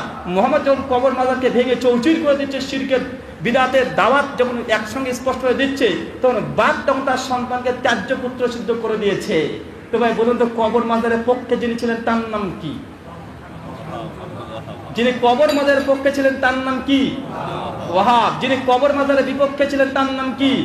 মুহাম্মদ। আমরা কবর মাজারের বিপক্ষে থাকলে আমরা হচ্ছে মুহাম্মাদি, আর যারা কবর মাজারের পক্ষে আছে মানে কবর মাজারের পক্ষে গেছিল ওয়াহাব। তো আমাদের উপমহাদেশে যারা এখন কবর মাজারকে ধর্ম মনে করে ভাই, প্রকৃত হচ্ছে তারাই ওয়াহাবি। ভাই নামের উপরে ভিত্তি করে যদি নামকরণ করা হয়, তো আব্দুল ওয়াহাব বাপ তো ছিল কবর মাজারের পক্ষে রে ভাই, ইতিহাস তো সে কথা বলছে। জীবনীতে তারাই লিখে রেখেছে যে বাপ ছিল কবর মাজারের পক্ষে, বেটা ছিল কি কবর মাজারের বিপক্ষে। তো আমরা তার বিপক্ষে আছি, আমরা তার ওয়াহাবি হব না? বাপের দায় ভার কি আপনাদের মনে কি? তো বাপ তো কবর মাজারের পক্ষে ছিল, তো তোমরা হচ্ছে ওয়াহাবি, আমরা নই। প্রত্যেকটা নামের এইভাবে জবাব দেওয়া সম্ভব। যতগুলো নাম দিয়েছে, আমার একটা বই আসছে ইনশাআল্লাহ, বইটা আপনারা পাবেন। বইটাতে আমি আরেকবার ঘোষণা করেছিলাম যে বাংলার এই দেবন্দীদের মিথ্যাচার, প্রায় 200 থেকে 250 মানে মিথ্যাচার। আমি বই সংকলন করছি, দোয়া করবেন ইনশাআল্লাহ। বইটা জানে মানে সংকলন করার পরে আল্লাহ যেন আমাকে আসমান যদি তুলতে যান তুলেন, তার আগে যেন না, এটা দোয়া করবেন যে বইটা যেন বাংলাতে আমি লিখতে চাইছি। বাংলা ভাষাতে যতগুলো বই আছে সমস্ত বই থেকে দলিলগুলো বের করে তাদের যে আমাদের প্রতি যে অভিযোগ মিথ্যাচার করেছে, এই মিথ্যাচারগুলো স্পষ্টভাবে প্রকাশ করছি বাংলা ভাষাতে, দোয়া করবেন ইনশাআল্লাহ। তো এটাই বললাম যে আমাদের প্রতি যে মিথ্যাচার, একটা কি আহলে হাদিসকে আহলে খবিশ বানানো। সেই বুখারী থেকে জবাব দিবেন 3533। আমাদেরকে বলছে ওয়াহাবি, আসলে আমরা ওয়াহাবি না, তারাই ওয়াহাবি। আমাদেরকে বলছে ইংরেজের দালাল, আসলে আমরা ইংরেজের দালাল না, তারা ইংরেজের দালাল। তারা ইংরেজ জামানায় পয়দা হয়েছে, ইংরেজের জামানায় পূর্বে তাদের পৃথিবীতে কোনো অস্তিত্বই ছিল না। কথা বলছেন নাই? এবার শেষ একটা মাসালাগত বিষয়, এগুলো আমাদের নামের প্রতি আপত্তি। এই নামের প্রতি যদি জবাব দিতে যাই কয়েক ঘন্টা সময় আরও লেগে যাবে। তো আমরা এখানে ক্ষান্ত হলাম যেগুলো আমাদের উপরে বেশি বেশি আক্রমণ করা হয়। আরও যদি বেশ কিছু আক্রমণ জনিত কোনো যদি কথা থাকে, প্রশ্ন উত্তর আপনারা শেয়ার করতে পারেন ইনশাআল্লাহ। সেই সময়তে কিছুটা হলেও জবাব দেওয়ার চেষ্টা করব। আমাদের প্রতি আর একটা অভিযোগ যে আমরা রসুলকে বলি যে রসুল তিনি মরে মাটির সঙ্গে মিশে গেছেন। বলুন নাউজুবিল্লাহ মিন যালিক। বা আমরা এই কথা বলেছি? আমরা নাকি এই আকীদায় বিশ্বাসী যে আমরা নাকি এ দাবি করি যে বিশ্বনবী মারা গিয়ে কবরে মাটির সঙ্গে মিশে গেছেন। নাউজুবিল্লাহ মিন যালিক। আবু দাউদের 1026 নম্বর হাদিস স্পষ্ট যে আল্লাহ রাসূল বলেছেন যে নবীদের শরীরকে মাটি কখনো হজম করতে পারে না। আবু দাউদের হাদিসটা, আমরা আহলুল হাদিস, হাদিস আমাদের ফতোয়ার গ্রন্থ, বুঝেন নাই? হাদিস স্পষ্ট আল্লাহ রাসূল বলছে যে এই শরীরকে, নবীদের শরীরকে কখনো হজম করতে পারে না, মাটিকে সেই শক্তি দেওয়া হয়নি। তবে আমরা বিশ্বাস করি রাসূলদের শরীরকে আল্লাহ সুবহানাহু ওয়া তাআলা কখনো মাটিকে দিয়ে ভক্ষণ করে দিয়ে উড়িয়ে দিতে পারবে না। কিন্তু আমাদের প্রতি মিথ্যাচার করছে কি করছে না? কেন ওই মিথ্যাচার? আমরা কোথায় লিখেছি যে রাসূলের শরীরকে একদম কবরের সঙ্গে মিশে গেছে? ওই তাকবিয়াতুল ঈমান থেকে দিয়েছে, বা ওটা নিয়ে তো অনেক ইখতিলাফ আছে। দেওবন্দীরা তাকবিয়াতুল ঈমান ছাপিয়েছে, বেরলভীরা ছাপিয়েছে, ভালো করে দেখবেন। অন্য একদিন আমি আলোচনা করবো তাকবিয়াতুল ঈমান এই গ্রন্থ সম্পর্কে, যে আসলে কথাটা কি ওখানে ওইভাবে ছিল না কিভাবে ছিল। 2 নম্বর পয়েন্ট, যে রাসূলের শরীরকে আসলে কবরে মিশে গেছে, এটাকে আমাদের আকীদা? উত্তর না। তারপরে যদি বলি কোনো একজন ব্যক্তি যদি বই লিখে থাকে, একজন ব্যক্তি যদি লিখেও থাকে, আর এই আকীদা সমস্ত আহলুল হাদিস জামাত মানহাজের উপরে যদি চাপিয়ে দেয়, বা এটা বেইনসাফি, এটা ইনসাফ নয়। এটা ইনসাফ নাকি? কিছুদিন আগে দেবন্দের একজন ছাত্র নয়, একজন মুহাদ্দিস বলতে পারেন, এই যে কি যেন নাম, আব্দুল্লাহ মাসুদ, নাস্তিক হয়ে গেল, আছে না নেই? এখন কি গোটা দেবন্দের জামাতকে বলবো যে কেন নাস্তিক? তা আমাদের মধ্যে যদি কি একজন ভুল ফতোয়া দিয়ে দেয়, এদের মানহাজে আহলুল হাদিস যারা আছে বাংলাদেশে যত কোটি আছে, ভারতবর্ষে যত কোটি আছে, তাদের উপরে যদি আপত্তি করেন, তা আমরা আপনাদেরকে নাস্তিক বলতে পারি কেন? আপনাদের মধ্যে থেকে নাস্তিক বের হয়েছে। কিছুদিন আগে একজন দেওবন্দ থেকে ফারাগাত করেছে একজন মসজিদের ইমাম, ইয়বা নিয়ে ধরা পড়েছিল ভাই, সোশ্যাল মিডিয়ায় খবরটা ভাইরাল হয়েছিল ভাই। তাহলে মানে আমরা বলবো নাকি দেওবন্দের ইয়াবার ব্যবসা করে? বলবো নাকি? জি না ভাই, একজন ব্যক্তির কোনো ফতোয়া বা তার ব্যক্তিগত কোনো আমল যদি সে ত্রুটি বিচ্যুতি করে, সেটা তার ব্যাপার। আমরা সমস্ত আহলুল হাদিসকে আমরা এই আকীদা গ্রহণ করি? যে গ্রহণ করি না। কেন আমাদের উপরে মিথ্যাচার যে আমরা এটা মনে করি? দলিল নম্বর 2, আসলে কারা মনে করে যে রাসূলের শরীরকে একদম পচে গেছে মাটির সঙ্গে? ভাই আমি বলতে পারি 2 মাযহাব থেকে বলতে পারি, একটা দেওবন্দ একটা বেরলভী, দুজনের কিতাবে লেখা আছে। কি লেখা আছে? লুৎফর রহমান ফারাজি, নাম শুনেন নাই? তার একটা বই আছে ওলমায়ে দেওবন্দ আপত্তি খণ্ড 382 থেকে 388 পৃষ্ঠা পড়বেন। ওইখানে একটা জবাব দিচ্ছেন, ভালো করে শোনেন। কি জবাব জানেন? আশরাফ আলী থানভীর এক মুরিদ, আশরাফ আলী থানভীকে সে বলছে যে গত রাত্রির একটা ঘটনা ঘটে গেছে। কি? তো আমি যখন ঘুমন্ত অবস্থায় ছিলাম, সেই সময় আমি কালমা পড়তে যাচ্ছিলাম, লা ইলাহা ইল্লাল্লাহ মুহাম্মাদুর রাসূলুল্লাহ কালমা পড়তে যাচ্ছিলাম। তো বারবার আমি ভুল করছিলাম। ভুলটা কি? লা ইলাহা ইল্লাল্লাহ আশরাফ আলী রাসূলুল্লাহ, বলুন নাউযুবিল্লাহ মিন যালিক। স্বপ্নের মধ্যে তিনি পাঠ করছেন, তখন মুরিদ নিজে বলছে, দেখবেন এই বক্তৃতা লা ইলাহা ইল্লাল্লাহ মুহাম্মাদুর আশরাফ আলী রাসূলুল্লাহ, আমি স্ক্রিনশট সহ ইউটিউবে আমার বক্তৃতাটা আছে, দেখে নেবেন স্ক্রিনশট সহ। আর বাংলাদেশ থেকে বই বেরিয়েছে আর রাহনুমা প্রকাশনী, লুৎফর রহমান ফারাজির বইয়ে ঘটনাটা মজুদ আছে। 382 থেকে 388 পৃষ্ঠা বের করে পড়বেন। তো মুরিদ বলছে যে স্বপ্নের মধ্যে যখন দেখছি লা ইলাহা ইল্লাল্লাহ মুহাম্মদ রাসূলুল্লাহ কোনোভাবে বলতে পারছে না, বারবার আশরাফ আলী রাসূলুল্লাহ বের হয়ে যাচ্ছে। তো কোনো রকম ঘুম ভেঙে গেছে, আমি ভয়ে খুব আতঙ্কিত, যেমন কি ইমানকে বেঈমান হয়ে গেলাম নাকি? ভয় পাচ্ছে যে বেঈমান হয়ে গেলাম নাকি? যেমন স্বপ্নের মধ্যে বারবার আমি আশরাফ আলী রাসূলুল্লাহ পড়ি। তো সচেতন ঘুম থেকে উঠে তখন বলছে যে কি করা যায়? তো এটা কাফরা স্বরূপ যদি ভুল করেছি, তো রাসূলের প্রতি একবার দুরূদ করে দিই।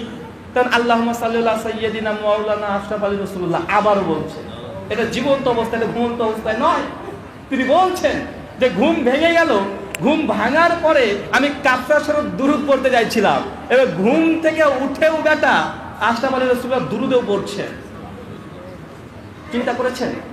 এটা আশরাফের আল ইমদাদ 39 পৃষ্ঠা মূল উর্দু, যেটা আশরাফ আলী থানভী যে সময়তে প্রবন্ধ লিখত, ওই আল ইমদাদে এখন পর্যন্ত মজুদ আছে। আর লুৎফর রহমান ফারাজি ঘটনাকে মানে তিনি নিয়ে এসে তিনি জবাব দিতে চেয়েছেন। কেন জানেন? আর একটা ছোট্ট হাসির কথা শোনেন। বেরলভী যারা আছে তাদের একটা বই আছে, ওই বইয়ের মধ্যে তারা, বইটার নামটা আমার মনে পড়ছে না, যাই হোক বইটা মানে ইনশাআল্লাহ আমি আপনাদের সামনে একবার দেখাবো। ওই বইটার মধ্যে তারা লিখে রেখেছে যে লা ইলাহা ইল্লাল্লাহ শিবলি রাসূলুল্লাহ, লা ইলাহা ইল্লাল্লাহ চিশতি রাসূলুল্লাহ, এই দুটো কালেমা লিখে রেখেছে। কারা? এটা বেরলভীরা, মানে ওরা স্বপ্নে দেখেছিল এই ঘটনা। চিশতি রাসূলুল্লাহ, শিবলি রাসূলুল্লাহ দুটো কালেমা মজুদ আছে। তো যখন দুটো কালেমা মজুদ আছে, তখন বেরলভীরা দেওবন্দীরা অভিযোগ করেছে তোমাদের কিতাবে তো লেখা আছে লা ইলাহা ইল্লাল্লাহ চিশতি রাসূলুল্লাহ, আর বেরলভীরা তখন তোদের কিতাবে আছে লা ইলাহা ইল্লাল্লাহ আশরাফ আলী রাসূলুল্লাহ। মানে দুজন মারামারি। এবার তৃতীয় পক্ষ জবাব দেওয়ার চেষ্টা করছে দেওবন্দীরা। কিভাবে জানেন? বলছে আমাদেরকে তো তোমরা বলছো গুস্তাখে রাসূল লা ইলাহা ইল্লাল্লাহ আমরা আশরাফ আলী রাসূলুল্লাহ পড়েছি। তো তারা জবাব দিচ্ছে, লুৎফর রহমান ফারাজি জবাব দিতে চাইছে তার বইয়ে, যে কখনো কখনো স্বপ্ন যদি অতীব ভয়ঙ্কর হয় তবে তার তাবিলটা কোনো উল্টো হয়। যেমন এই যে ইসমাঈল ইসলাম দেখছেন যে 7 খান মোটা তাজা শরীরের গরু পাতলা পাতলা যে মোটাকে খেয়ে নিচ্ছে, বলছে এটা দেখে মনে হচ্ছে ভয়ঙ্কর, কিন্তু তাবিলটা কত সুন্দর। তার জন্য তিনি বলতে চাইছেন, এইভাবে জবাব দিচ্ছেন যে কখনো কোনো স্বপ্ন বিভৎস ভয়ঙ্কর হতে পারে, কিন্তু ওর তাবিল বাস্তবে ভালো হতেও পারে। তিনি এই যুক্তি খারাপ করেছেন। খারাপ করার পরে বলছে যে বেরলভী থেকে জবাব দিচ্ছে লুৎফর রহমান ফারাজি, বলছে এই কাহিনী এই ঘটনা মজুদ আছে যে ইমাম আবু হানিফা রাহিমাহুল্লাহ একদিন যে রাস্তাতে চলতে চলতে তিনি হঠাৎ একটা কবর, আল্লাহ রাসূলের কবরের মধ্যে ঢুকে তিনি আল্লাহ রাসূলের সমস্ত হাড়গুলোকে কুড়ে নিয়ে তিনি ব্যাগে করে চলে আসছেন। এবার দেওবন্দি লুৎফর রহমান ফারাজি বেরলভীকে প্রশ্ন করছে যে আল্লাহ রাসূলের হাড় গুড়গুলাকে ইমাম আবু হানিফা রাহিমাহুল্লাহ তিনি চুরি করে নিয়ে চলে আসছেন। এখনো বলো বেরলভী ভাই, এই হাদিসে মানে এই স্বপ্ন তুমি কি ব্যাখ্যা করবা? ইমামে আজম এই স্বপ্ন দেখেছে, এখন কি বলবা যে ইমাম আবু হানিফা রাহিমাহুল্লাহ গুস্তাকে রাসূল, আল্লাহ রাসূলের শরীরে হাড় গুড় নিয়ে চলে যাচ্ছে, পালিয়ে যাচ্ছে।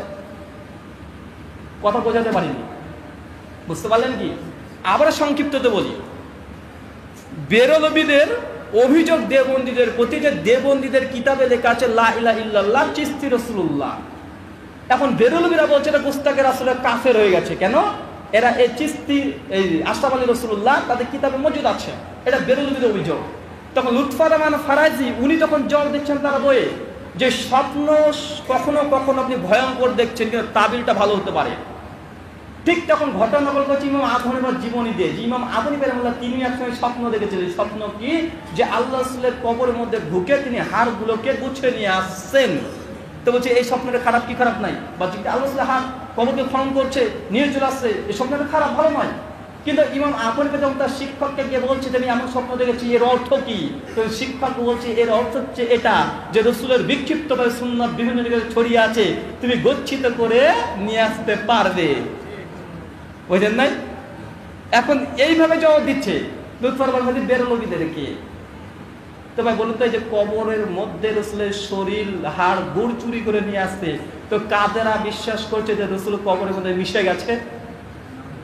বা ওদের কিতাবে আছে না নেই? বুঝেন নাই? ওদের কিতাবে যা লেখা আছে স্পষ্টভাবে, কাশফুল মাহজুব একটা বই আছে দেখবেন, সুফিদের সব প্রথম বই, 400 হিজরি লেখার বই। কাশফুল মাহজুবের 112 নম্বর পৃষ্ঠায় ঠিক এই ঘটনায় মজুদ আছে এখন পর্যন্ত। এটা বাংলাদেশ থেকে কাশফুল মাহজুব শতাব্দী প্রকাশনী থেকে এটা বের হয়েছে, আপনারা বাংলাতে পড়তে পারেন। ঠিক এই কথাটি লেখা আছে। তবে মিথ্যাচার হচ্ছে এটা ভাই, আমরা মুহাম্মদ সাল্লাল্লাহু আলাইহি ওয়াসাল্লামের শরীর যে কবরের সঙ্গে মিশে গেছে এটা আমরা বিশ্বাস করি না, বরং কবরের মধ্যে বিশ্বনবীর শরীর একদম সতেজ আছে, আমরা এটাই বিশ্বাস করি। কেন এই মিথ্যাচার? নাম্বার 6, আমরা নাকি বিশ্বাস করি যে রাসূল কবরের মধ্যে মৃত, বা এটা আমরা বিশ্বাস করি যে রাসূল কবরের মধ্যে মৃত? জি না, আমরা বিশ্বাস করি রাসূল কবরে জীবিত।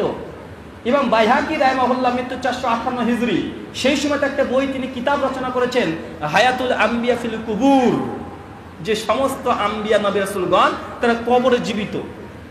বা আমরা বিশ্বাস করি বিশ্বনবী কবরের মধ্যে জীবিত আছে, এটা বিশ্বাস আমাদের। কিন্তু তারা বলছে, তাদের দাবি যে আহলে হাদিস রাসূলের কবরে জীবিত মানে না, নাউযুবিল্লাহ মিন জালিক। আমরা বিশ্বাস করি কি করি না যে রাসূল কবরে জীবিত? ভাই অবশ্যই আমরা বিশ্বাস করি। তবে তাদের সঙ্গে আমাদের পার্থক্য কি? তারা বলছে যে রাসূল মানে দুনিয়াবি জীবনের ন্যায় জীবিত। পার্থক্য কোথায় ভাই? যে তারা বলছে যে রাসূল কবরের মধ্যে সমস্ত কিছু করতে পারে, তিনি সমস্ত কিছু দেখতে পারে, সমস্ত কিছু শুনতে পারে, মানুষকে সহযোগিতা করতে পারে, মানে দুনিয়াবি জীবনের ন্যায় জীবিত। আর এই কথাটা আপনার লুৎফর রহমান ফারাজি আর এই তাহিদুল মাওলা আরেকজন মুনাজারাতে উপস্থিত হয়েছিল, একজন ব্যক্তি, তারা দুইজনই কথা বলছিল, বিশেষ করে লুৎফর রহমান ফারাজি আর যে তাহিদুল মাওলা, তারা বলছে যে আমরা এটা বিশ্বাস করি না যে রাসূল দুনিয়াবি জীবনের ন্যায় জীবিত। আর তাহিদুল মাওলার একটা আল কাউসার পত্রিকাতে আর্টিকেল এসেছে, তারা বলছে যে বিশ্বনবী যে দুনিয়াবি জীবনের ন্যায় কবরে জীবিত এতটা বলেনি, তবে কিছু কিছু সাদৃশ্য আছে। কিন্তু তাদের একটা বিখ্যাত গ্রন্থ আছে আল মুহান্নাদ আল মুফান্নাদ, নাম কি? দেওবন্দীদের সর্বপ্রথম আকীদা গ্রন্থের নাম কি? আল মুহান্নাদ আল মুফান্নাদ। সেই সময় 64 জন দেওবন্দীদের সিগনেচার মজুদ আছে, এমনকি আশরাফ আলী থানভীরও আছে। সেই বইয়ের আকীদা নাম্বার 13তে স্পষ্ট লিখেছে যে তাদের আকীদা যে রাসূল কবরের মধ্যে জীবিত আছে দুনিয়াবি জীবনের ন্যায়। এখন লুৎফর রহমান ফারাজি আর তামিদুল মাওলা তারা মুনাজারাতে গিয়ে সঙ্গে সঙ্গে পাল্টে ডিগবাজি খেয়েছে। তারা বলছে যে দুনিয়াবি জীবনে আমরা বিশ্বাস করি না, বা তাদের আকাবেরা বিশ্বাস করে কি করে না। দেওবন্দের প্রথম যে আকীদা কিতাব আল মুহান্নাদ আল মুফান্নাদ স্পষ্ট লেখা আছে, স্পষ্ট। হাবিব প্রকাশনী বাংলা থেকে ছাপিয়েছে, 29 নম্বর পৃষ্ঠা দেখে নেন, ওখানেও আছে। তো ভাই আমাদের আকীদা কি? জি, বিশ্বনবী অবশ্যই তিনি কবরে জীবিত আছেন, দুনিয়াবি জীবনের ন্যায় নয়। ওটা আলাদা জায়গা, আলাদা জগৎ, বারজাখ, ওটা আলাদা একটা জগৎ, ওর সঙ্গে এখানে কোনো তুলনা করা যাবে না। একটা ছোট্ট মানে যৌক্তিক উদাহরণ দিয়ে বুঝতে পারবেন। আদম আলাইহিস সালামের সঙ্গে যখন শরীর থেকে যে রূহ যখন বের করে নেওয়া হয়েছিল আসমানে, তাই তো ভাই? রূহের জগৎ একটা, আর একটা গর্ভ মানে মায়ের পেটে একটা জগৎ, আর একটা দুনিয়া জগৎ, একটা কবর জগৎ, 4টে। তো আরো আছে, এটা ভেঙে আরো করা যায়। তো মূলত 4টে। একটা রূহের জগৎ, এক এই গর্ভে আমরা যখন থাকছি, আর 2 এই দুনিয়ার জগৎ, আর 4 নম্বর হচ্ছে কবর জগৎ। তো আপনাকে একটা প্রশ্ন করি, তাদের দাবি যে রাসূল কবরে আছে দুনিয়াবী জীবনের ন্যায়, 1 নম্বর পয়েন্ট। আর যখন তখন তিনি দুনিয়াতে আসতে পারেন, মানুষকে দেখতেও পারেন, সমস্ত কিছু করতে পারেন। তো প্রথম প্রশ্ন হচ্ছে এটা, ভাই বলুন তো, যখন আমরা রুহের জগৎ ছিলাম, রুহের জগৎ থেকে যখন গর্ভের জগৎ আমরা চলে আসলাম, প্রত্যেকটা মানুষ, তাদের কি সম্ভব রুহের জগতে যাওয়া? সম্ভব নয়। একটা জগৎ থেকে প্রত্যাবর্তন করছে, গর্ভে চলে এসেছেন, আর সম্ভব নয় যে আপনি পেছনের জগতে আবার যাবেন। কোন ব্যক্তি যে গর্ভ থেকে দুনিয়াবী জীবনে যদি চলে আসে, এই জগতে চলে আসে, আর কি সম্ভব আবার গর্ভে যাওয়া, আগের স্থান দিয়ে যাওয়া? সম্ভব নয়। ঠিক একইভাবে এই দুনিয়াবী জীবন ত্যাগ করে কেউ যদি কবর জগতে চলে যায়, ভাই বলুন তো, তারপরে আবার দুনিয়ার জীবনে আসা সম্ভব? এটা ফিতরত বিরোধী। এখন কেউ যদি দাবি করে এটা সম্পূর্ণ ফিতরত বিরোধী, এটা সম্ভবই নয়। ঠিক একইভাবে বিশ্বনবী যিনি কবরে জীবিত আছেন, এ কথা আমরা বিশ্বাস করি। বিশ্বনবীকে কেউ যদি সালাম তারা দুরূদ পাঠ করে, ফেরেশতাদের মাধ্যমে বিশ্বনবীর কাছে পৌঁছানো হয়। স্পষ্ট সুনান আবু দাউদ হাদিস দ্বারা প্রমাণিত 1026 নম্বর হাদিস, যে বিশ্বনবীর কাছে পৌঁছানো হয়। ভাই আমরা বিশ্বাস করি। ভাই কেন এই মিথ্যাচার যে আমরা এটা বিশ্বাস করি না? অবশ্যই বিশ্বাস করি, আমরা বিশ্বাস করি। তবে বারজাকি জীবন এটা অলৌকিক, আপনি ব্যাখ্যা করতে পারবেন না, এটা তাবিল করা সম্ভব নয়। কেন? ভাই দেখেন, আল্লাহ যখন মিরাজে গিয়েছিলেন আসমানে, বলছেন ঘুরে এসে তিনি বলছেন যে আমি ওখানে বেলালকে দেখে আসলাম। বেলাল রাদিয়াল্লাহু তাআলা মৃত্যুবরণ করেন, তার আগে জান্নাতের পায়ের আওয়াজ পেয়েছেন। ব্যাখ্যা করা সম্ভব? মুসনাদে আবি আলাতে হাদিসটা আছে, যদিও দাইফ, যে সালাত দাঁড়িয়ে আদায় করা। আরেকটা হাদিস হচ্ছে আল্লাহ সাল্লাল্লাহু আলাইহি ওয়াসাল্লাম তিনি সমস্ত নবীদেরকে নিয়ে সালাত আদায় করালেন। একটুবার মুসা আলাইহিস সালামকে আবার তৃতীয় আসমানে দেখলেন। ভাই ব্যাখ্যা করা সম্ভব? ভাই বারজাকি জীবনটা সম্পূর্ণ আলাদা, ভিন্ন জগৎ।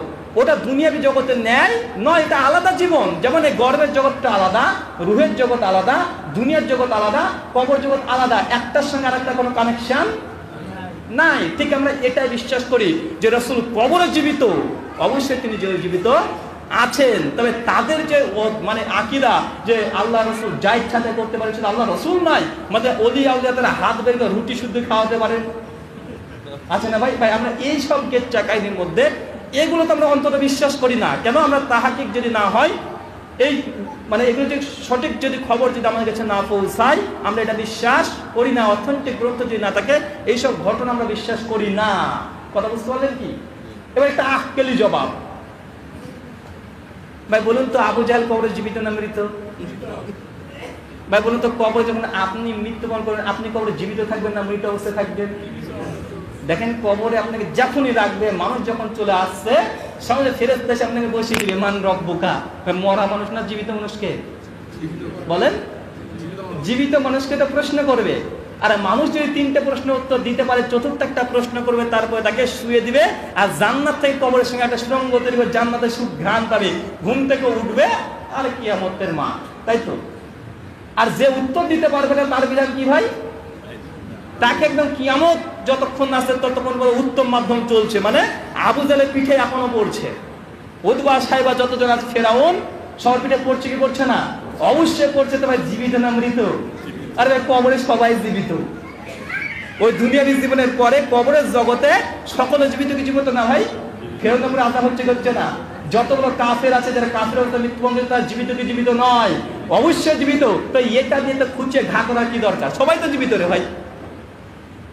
বারজাকি জীবনে সবাই জীবিত, বরং মুমিন যারা তারাই মৃত। কেন? ওই যে উত্তর দিতে ঘুমিয়ে দিয়েছে, থাক ঘুম ভাঙবে তোর জন্য কিয়ামত।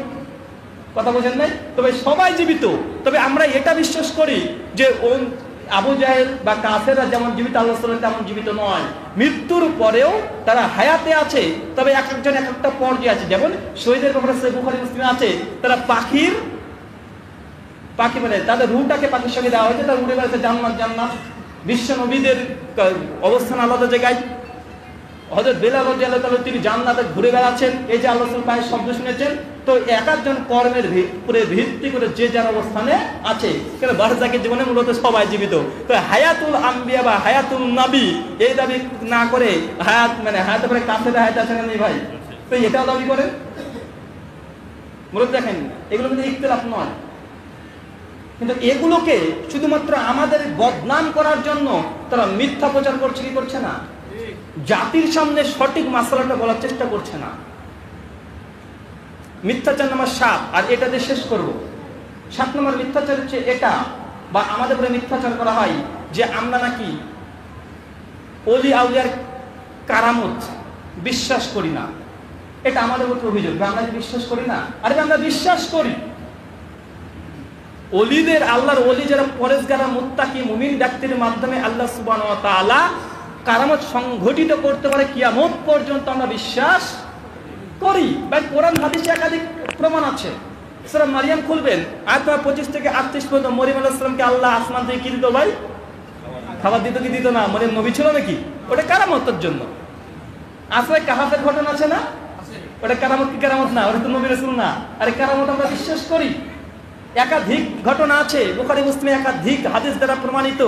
যেমন খুয়াইব রাদিয়াল্লাহু তাআলা আনহু কে আল্লাহ সুবহানাহু ওয়া তাআলার পক্ষ থেকে তার জন্য আঙ্গুর আসতে না, তাকে যে জেলখানাতে বন্দী করে রেখেছে, সেই বুখারী মুসলিমে একাধিক হাদিস আছে, আমরা বিশ্বাস করি।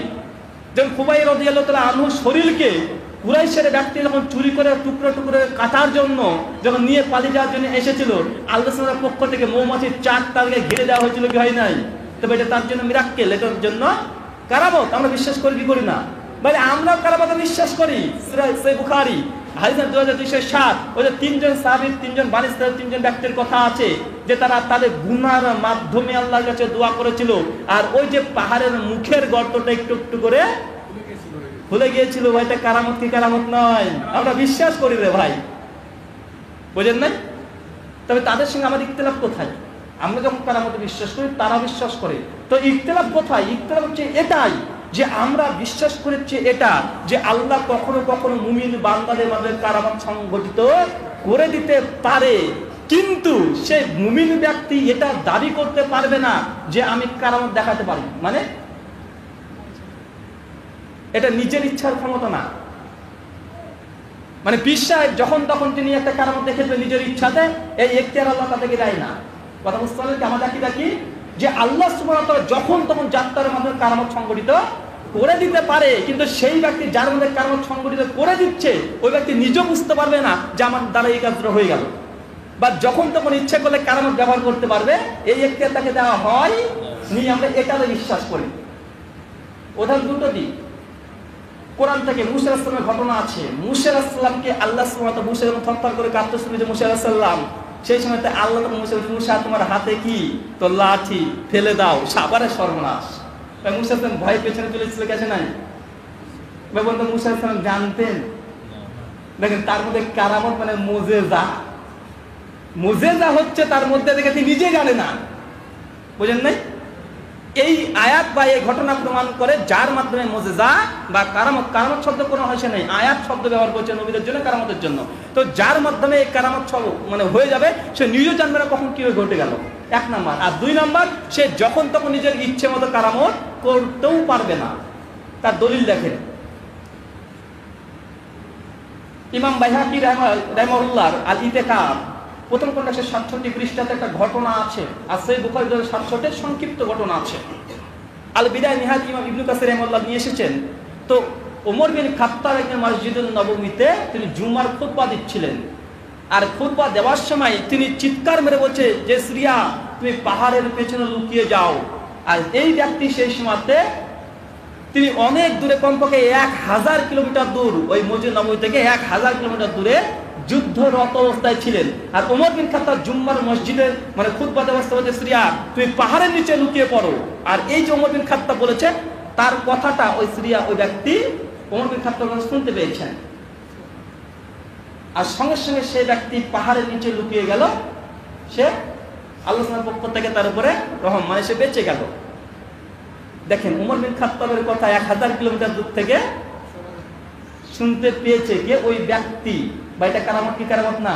ওমর বিন খাত্তাবের এটা জীবনের কারামত যে তার কথা ওই ব্যক্তি শুনতে পেয়েছে, নিরাপদ হয়েছে। আবার দেখেন এই ঘটনা ঘটে 23 হিজরিতে। আবার 23 হিজরিতে 27 জিলহজ্জা সম্বন্ধে, জিলহজ 27 জিলহজ্জা, এই সময় তো ওমর বিন খাত্তাব ফজরের নামাজ পড়ছে। আর এমতো অবস্থাতে আবু লুলু এই ব্যক্তি চাদরের মধ্যে থেকে একটা ছুরি নিয়ে এসেছিল, মানে ছুরি নিয়ে এসেছে।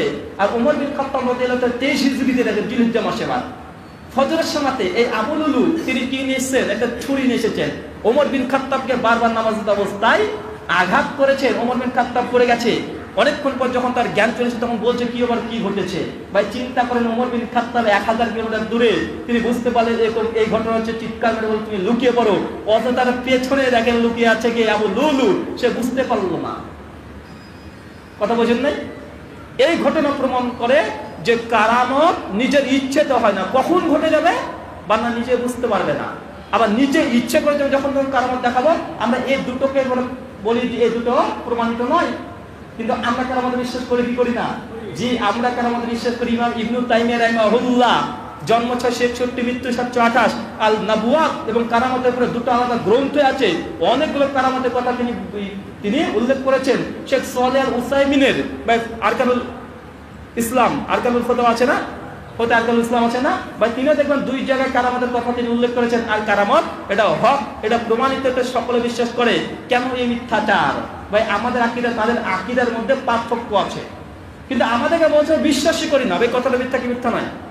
তা আমাদের কারামতের আউলিয়ার সঙ্গে কি দাবি ভাই? যে কারামতের আউলিয়াটা হক। তবে কারামতের আউলিয়া হাক্কুন এটা শব্দ আছে না, হে মনে কোনো হাদিস নাই। এটা হাদিস নাই, মানুষের এটা শব্দ। কেন প্রথমে মুতাজিলেরা কারামতকে অস্বীকার করেছিল, তার জন্য সেই সময় ওলেমারা কারামতুল আউলিয়া হাক্কুন স্লোগান দিয়েছিল, তার জন্য শব্দটা আমাদের উপমহাদেশে এখন আছে। তো আমরা এখানে মূলত বিশ্বাস করি কারামত মুমিন ব্যক্তির মাধ্যমে আল্লাহ সংঘটিত করে দিতে পারে, তবে সে ব্যক্তি নিজে জানবে না কখন হয়ে গেল। আর তিনি নিজের ইচ্ছে মতো কারামত দেখাতে পারবেন না। এখন এই 3টে ফর্মুলা মেনটেন করে যদি কোনো কারামত হয় আমরা বিশ্বাস করি, আর এর বিরুদ্ধে যদি চলে যাই আমরা বিশ্বাস করি না। কথা ক্লিয়ার ভাই? জি, মহান সত্য আলোচনা চেতোয়া এই প্রার্থনা যে আল্লাহ সুবহানাহু ওয়া তাআলা আমাদের উপরে যারা মিথ্যা অপবাদ দিচ্ছে তাদের তুমি হেদায়েত দান করে, সকলে বলি আল্লাহুম্মা আমিন। এই দাওয়া এই দুয়ারে কি আলোচনা শেষ করলাম, প্রশ্ন করছি।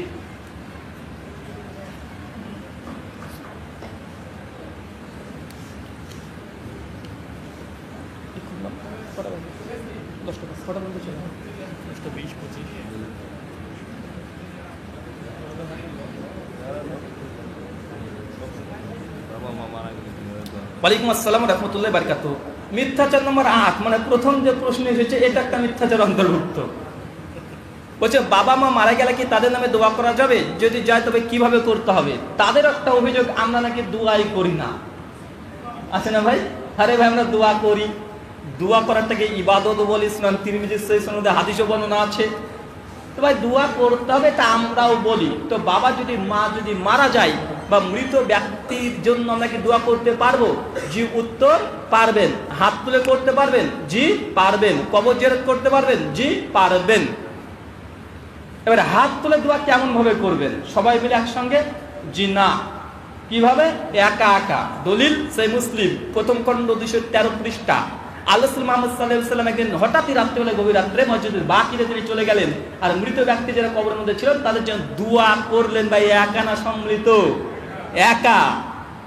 আয়েশা রাদিয়াল্লাহু তাআলা আনহা এসে দেখছেন যে আল্লাহ রাসূল দোয়া করছেন। ভাই বলছেন আম্মা জান তিনি কি শরীক হয়েছিলেন দোয়াতে? যিনি না। তা আল্লাহ তাআলা একা 2 হাত তুলে দোয়া করছেন কি করেন নাই? জি করেছেন। এই হাদিস প্রমাণ করে মৃত বাবার জন্য কবর জিয়ারত করতে গিয়ে 2 হাত তুলে দোয়া করতে পারেন, তবে সম্মিলিত পারবেন না। কেন? প্রমাণ নেই। 2 নম্বর, মৃতকে এখনই দাফন করলেন, এখনই দাফন করে দিয়েছেন, কবরস্থানে এখনই দাফন করেন, তার জন্য কি 2 হাত তুলে দোয়া করতে পারবেন? জি পারবেন না। সম্মিলিত করতে পারবেন? জি পারবেন না। দোয়া করতে পারবেন? জি পারবেন। কোন দোয়া? যে দোয়া শুধু মুখ দ্বারা করলেই হয়ে যায়, হাত তোলা দরকার নেই। যেমন মসজিদে ঢোকার দোয়া আছে না নেই? হাত তুলে করেন। ইমাম সাহেবের সঙ্গে করেন। বাথরুমে ঢোকার দোয়া আছে না নেই? হাত তুলে করেন। ইমামকে ডাকেন। স্ত্রী সমস্যার দোয়া আছে না নেই? হাত তুলে করেন। বাজারে প্রবেশের দোয়া আছে না নেই? হাত তুলে করেন। জি না। এই দোয়াগুলো জিহ্বা নড়িয়ে নড়িয়ে পড়েন। তো দাফন করার পরে জিহ্বা নড়িয়ে নড়িয়ে বেশ কিছু দোয়া আছে, সেই দোয়াগুলো পাঠ করতে হবে। এখানে হাত তোলার দরকার নেই, ইমাম সাহেবকে ডাকারও প্রয়োজন নেই। আশা বিষয়টি স্পষ্ট হয়েছে। জি।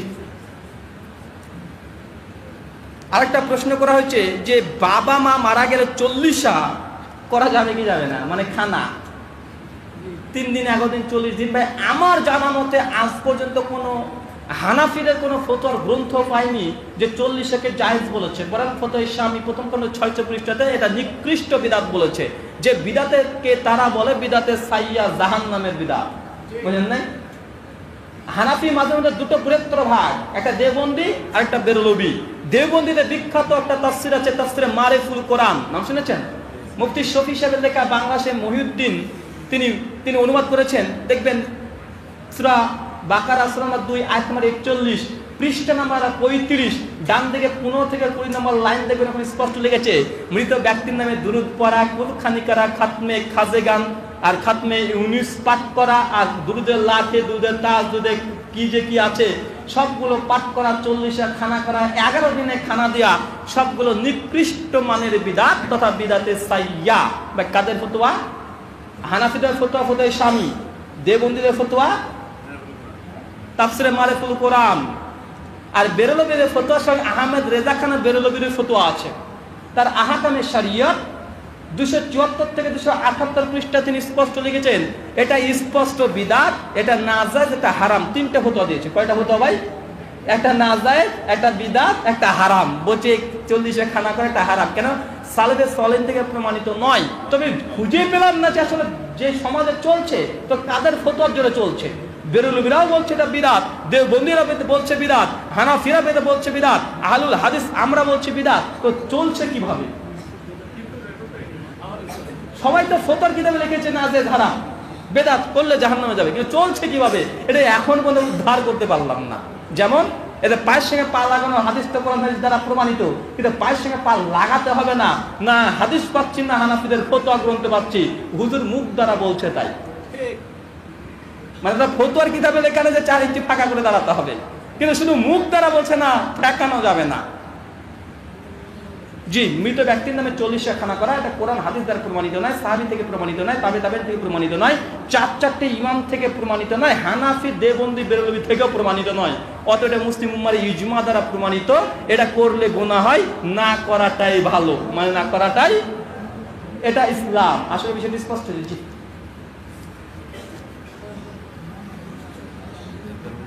জানাজা দুইবার হইতেছে, দুইবারই কি আমরা অংশগ্রহণ করতে পারবো? ওয়ালাইকুম আসসালাম রাহমাতুল্লাহি ওয়া বারাকাতুহু। একবার প্রশ্ন করেছেন যে মৃত ব্যক্তি একজন, কিন্তু একই ব্যক্তি 2বার জানাজা পাঠ করতে পারবে কি পারবে না? যে একই সালাত 2বার নয়। এখন ইমাম সাহেব যদি হয় সেটা ভিন্ন কথা। যদি ইমামতি করার কেউ যোগ্য না থাকে সেক্ষেত্রে সে যেতে পারে। তবে একজন মুসল্লি সে একবারই জানাজা পড়লে তার জন্য হয়ে গেল। এখন প্রশ্ন যে জানাজা সালাত কি বারবার পড়া যায়? জি, বারবারই পড়া যায়। মুস্তাদরাক আল হাকিমে একটা স্পষ্ট বাবি আছে আল্লাহ রাসূলের জানাজা প্রসঙ্গে, যে কিভাবে হয়েছিল।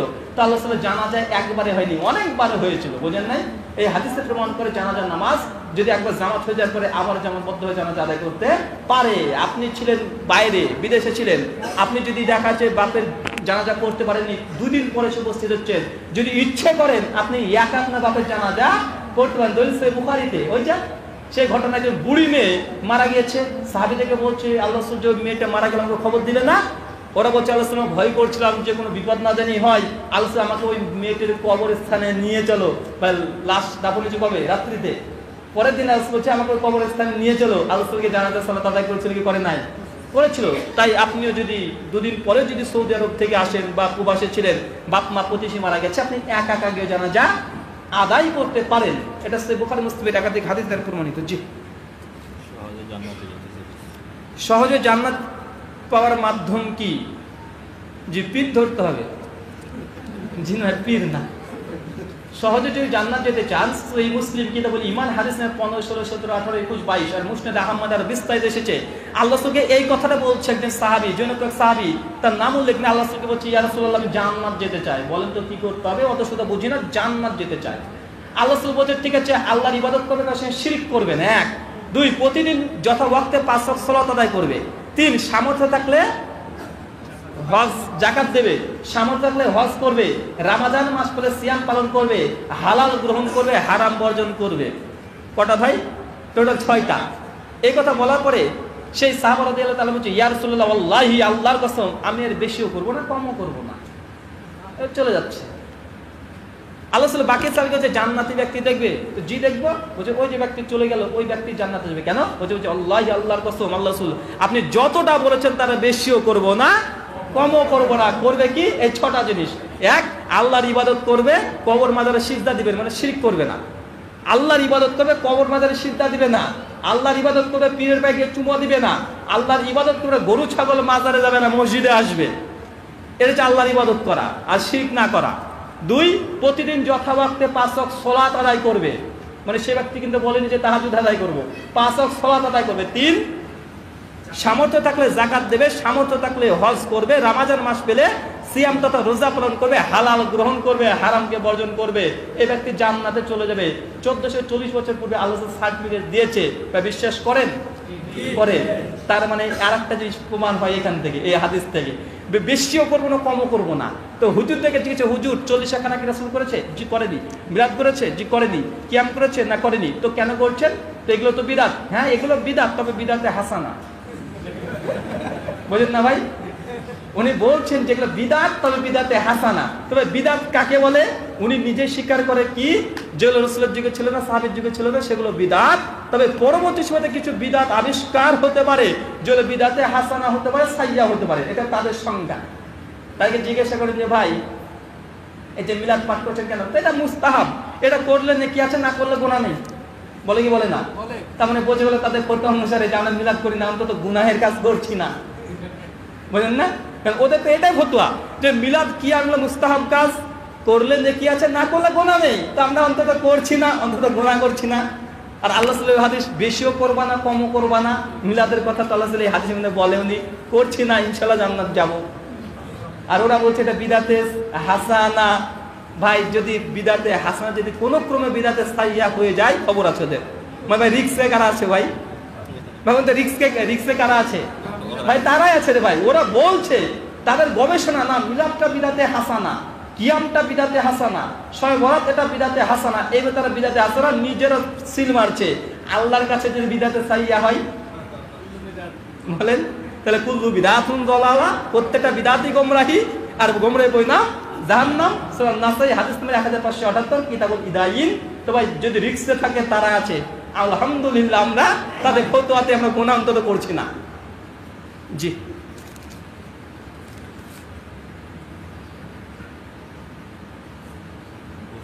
এমন 5টি আমলের নাম বলেন যা করলে মৃত ব্যক্তির জাহান্নামের আগুন থেকে মুক্তি পায়। ওয়ালাইকুম আসসালাম ওয়া রাহমাতুল্লাহি ওয়া বারাকাতুহু। একজন ভাই প্রশ্ন করেছেন, 5টি আমলের নাম বলেন যেগুলো করলে মৃত ব্যক্তি জাহান্নামের আগুন থেকে দূরে থাকবে। সহিহ মুসলিম হাদিস নম্বর 2066, একাধিক হাদিস দ্বারা প্রমাণিত যে মানুষ যখন মাঝের সমস্ত আমলই বন্ধ হয়ে যায়, 3টে আমল জারি থাকে।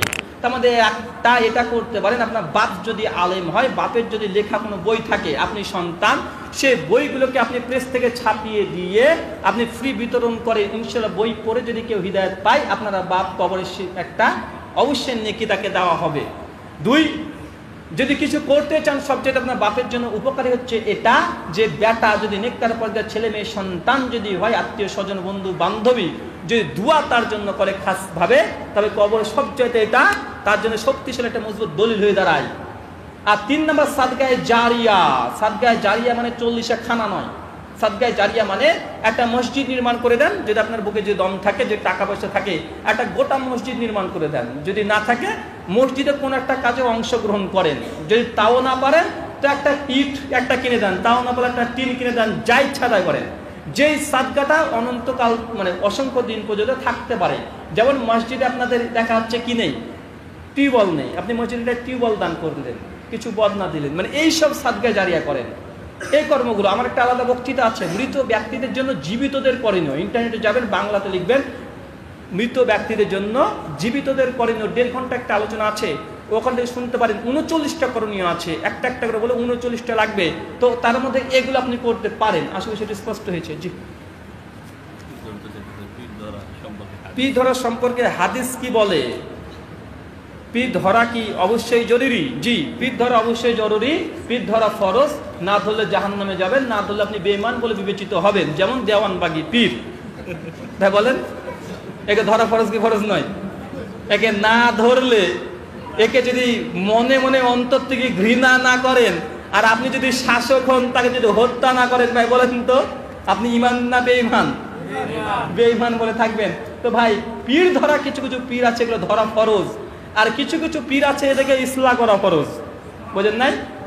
কিছু কিছু পীর ধরা ফরজ, আর কিছু কিছু পীরকে ধরে তাদেরকে ইসলাহ করা ফরজ। ইসলাহ মানে ওদের মধ্যে অনেক ভুল আছে, ভুলগুলো সংশোধন করে দেওয়া অবশ্যই ফরজ। যেমন চরমনায় পীর সাহেব কিছুদিন আগে বলছিল যে তিনি নাকি জাহাজ নিয়ে দাঁড়িয়ে থাকবে, ছিল না ভাই? কিছুদিন আগে চরমনায় পীর সাহেবকে ফতোয়া জারি করেছে দেওবন্দিরা হেফাজত থেকে, কি যে ওসমান রাদিয়াল্লাহু তাআলা আনহু প্রসঙ্গে চরমনায় পীর সাহেব এমন কয়েকটা মন্তব্য করেছে, সঙ্গে হেফাজতে ইসলাম যারা আছে, মামনুল হক নাম শুনেন নাই ভাই, আর তাদের গ্রুপে যারা আছে তারা পরিষ্কার করছে চরমনায় যদি এখান থেকে প্রত্যাবর্তন না করে, তওবা রুজু যদি না করে, তওবা যদি না করে, তাহলে তার সঙ্গে কোনো সম্পর্ক নেই। ভেতর ভেতর অনেক ফাটল ধরে গিয়েছিল। কিছুদিন আগে চরমনায় পীর সাহেব তিনি ওপেন একটা ভিডিওতে এসে তিনি ক্ষমা চেয়েছেন। তো আমরা বলি যে কিছু কিছু পীর আছে যাদের ইসলাহ করা জরুরি, তার জন্য এইসব পীরকে ধরা অবশ্যই ফরজ, যাদেরকে ইসলাহ করতে পারবেন। আর যেসব পীর যদি ধরা, যদি এমনকি বলেন যে পীর না ধরলে জান্নাত যাবে না, তো আমরা তখন বলি ভাই এই পীরকে থেকে পালিয়ে না আসলে আপনি জান্নাত যেতে পারবেন না, বুঝেন নাই? যারা বলে পীর না ধরলে জান্নাত যাবেন না, তো ওই পীর থেকে পালিয়ে যদি আপনি না আসতে পারেন তো আপনি জান্নাত যেতে পারবেন না। এখানে শুধুমাত্র উল্টো, দু জায়গায় তাদের সঙ্গে একমত, এক জায়গায় দ্বিমত। আর 2 নম্বর, কোরআন হাদিস পীরের ব্যাপারে কি বলে? কোরআন হাদিস পীরের ব্যাপারে ওই কথাই বলে যে আইসক্রিম খুব গরম, বুঝেন নাই? কেউ যদি দাবি করে আইসক্রিম খুব গরম, এই কথাটা যেমন, আর কোরআন হাদিসের পীরের কথা বলে ঠিক এমন। কেন ভাই? কোরআন তো আরবি ভাষায়, আর পীর প, বলুন তো ভাই, আলিফ বা তা সা পড়তে শুরু প বলে কোনো অক্ষর আছে? তাহলে কোরআনে প বলে কোনো অক্ষর যদি না থাকে আরবি বর্ণমালাতে, পীর বলে কোনো কথাই নাই। কথা বুঝতে পারলেন কি? তো মৌলিক বিষয় হচ্ছে এটা ভাই, পীর ধরা ফরজ বা ওয়াজিব, সুন্নাত, মুস্তাহাব এমন কিছু নয়। যারা জানে না তারা জিজ্ঞাসা করবে এটা করা ফরজ। ফাসালু আলা যিকরি ইন কুনতুম লা তা'লামুন, সূরা নাহল 7। তো জানার জন্য যার কাছে আপনি যেতে পারেন, যে কোরআন সুন্নাহ অনুযায়ী দলিল দেয়, তার কাছে গিয়ে আপনি আলোচনা শ্রবণ করতে পারেন, প্রশ্ন করতে পারেন, উত্তর নিতে পারেন। কিন্তু পীরের নামে যে সবগুলো চলছে বর্তমান, আমাদেরকে বলতে বাধ্য হচ্ছে এসব পীরগুলোকে ধরা ফরজ, দিয়ে হাজতে পুরে রাখা ফরজ। সমাজদার গেলে ইশারায় কাফি। জি, খিজির আলাইহিস সালাম কি জীবিত? জি না ভাই, খিজির আলাইহিস সালাম জীবিত নেই। শুধুমাত্র জীবিত আছে হযরত ঈসা আলাইহিস সালাম, যাকে পৃথিবী থেকে আসমানে তুলে নেওয়া হয়েছিল। বর্তমানে কাদিয়ানী একটা ফিরকা আছে, আর বাংলাদেশে হিজবুত তাওহীদ একটা ফিরকা আছে নতুন। হিজবুত তাওহীদ হচ্ছে নতুন ফিরকা। এদের আবার কি রে ভাই, এদের আকিরা কয়েকটা বই পড়লাম, এমন কিছু লিখে রেখেছে, তো সাধারণ মানুষে রেখে দেবে বই পড়ে যে কি লিখেছে এটা, মানে এটা বিবেক বুদ্ধি থাকবে তো লেখো। তো হিজবুত তাওহীদ, কাদিয়ানী, আহলে কোরআন, বাংলাদেশের 3টে ফিরকা রমরম বাজার। তো ইনশাআল্লাহ এই বিষয়ে পুরো একদিন আলোচনা করবো। 3টে ফিরকা সম্পর্কে আলাদা, একটা হিজবুত তাওহীদ, একটা কাদিয়ানী, একটা আহলুল কোরআন। এই 3টে ফিরকা বসে একদিন তার থেকে একটা আলোচনা ইনশাআল্লাহ পেশ করবো। পরবর্তী সময় ইন্টারনেট থেকে আপনারা শুনে নেবেন, এখন এই মুহূর্তে আলোচনা করা সম্ভব নয়।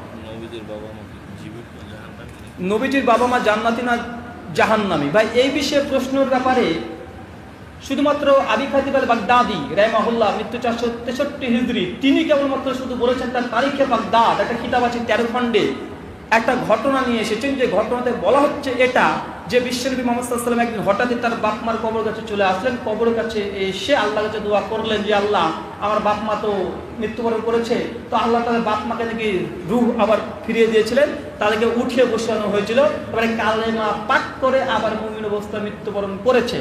তারিখে বাগদাদে কয়েকটা ঘটনা এসেছে, সবগুলো জায়েদ জাল, একটাও সহিহ নয়, বুঝেন নাই? 2 নম্বর সহিহ মুসলিম কিতাবুল ঈমান, বাব হচ্ছে শাফাআতুন নবী, হাদিস নম্বর 398। আল্লাহ সাল্লাল্লাহু সাহাবী এসে বলছে, ইয়া রাসূলুল্লাহ, আমার বাবা কোথায়? বলছে জাহান্নাম। সাহাবীরা মনে করলে চলে যায়। আল্লাহ আবার ডাকে যে তুমি শোনো, আসে। আল্লাহ তখন বলছে, এত দুঃখিত কেন? তোমার বাবা যেখানে, আমার বাবাও সেখানে। মানে দেখেন, তার বাবাকে আগে বলে দিয়েছে জাহান্নামে, পরোক্ষভাবে নিজের বাবার কথাটা আল্লাহ রাসূল ইঙ্গিত করে দিলেন।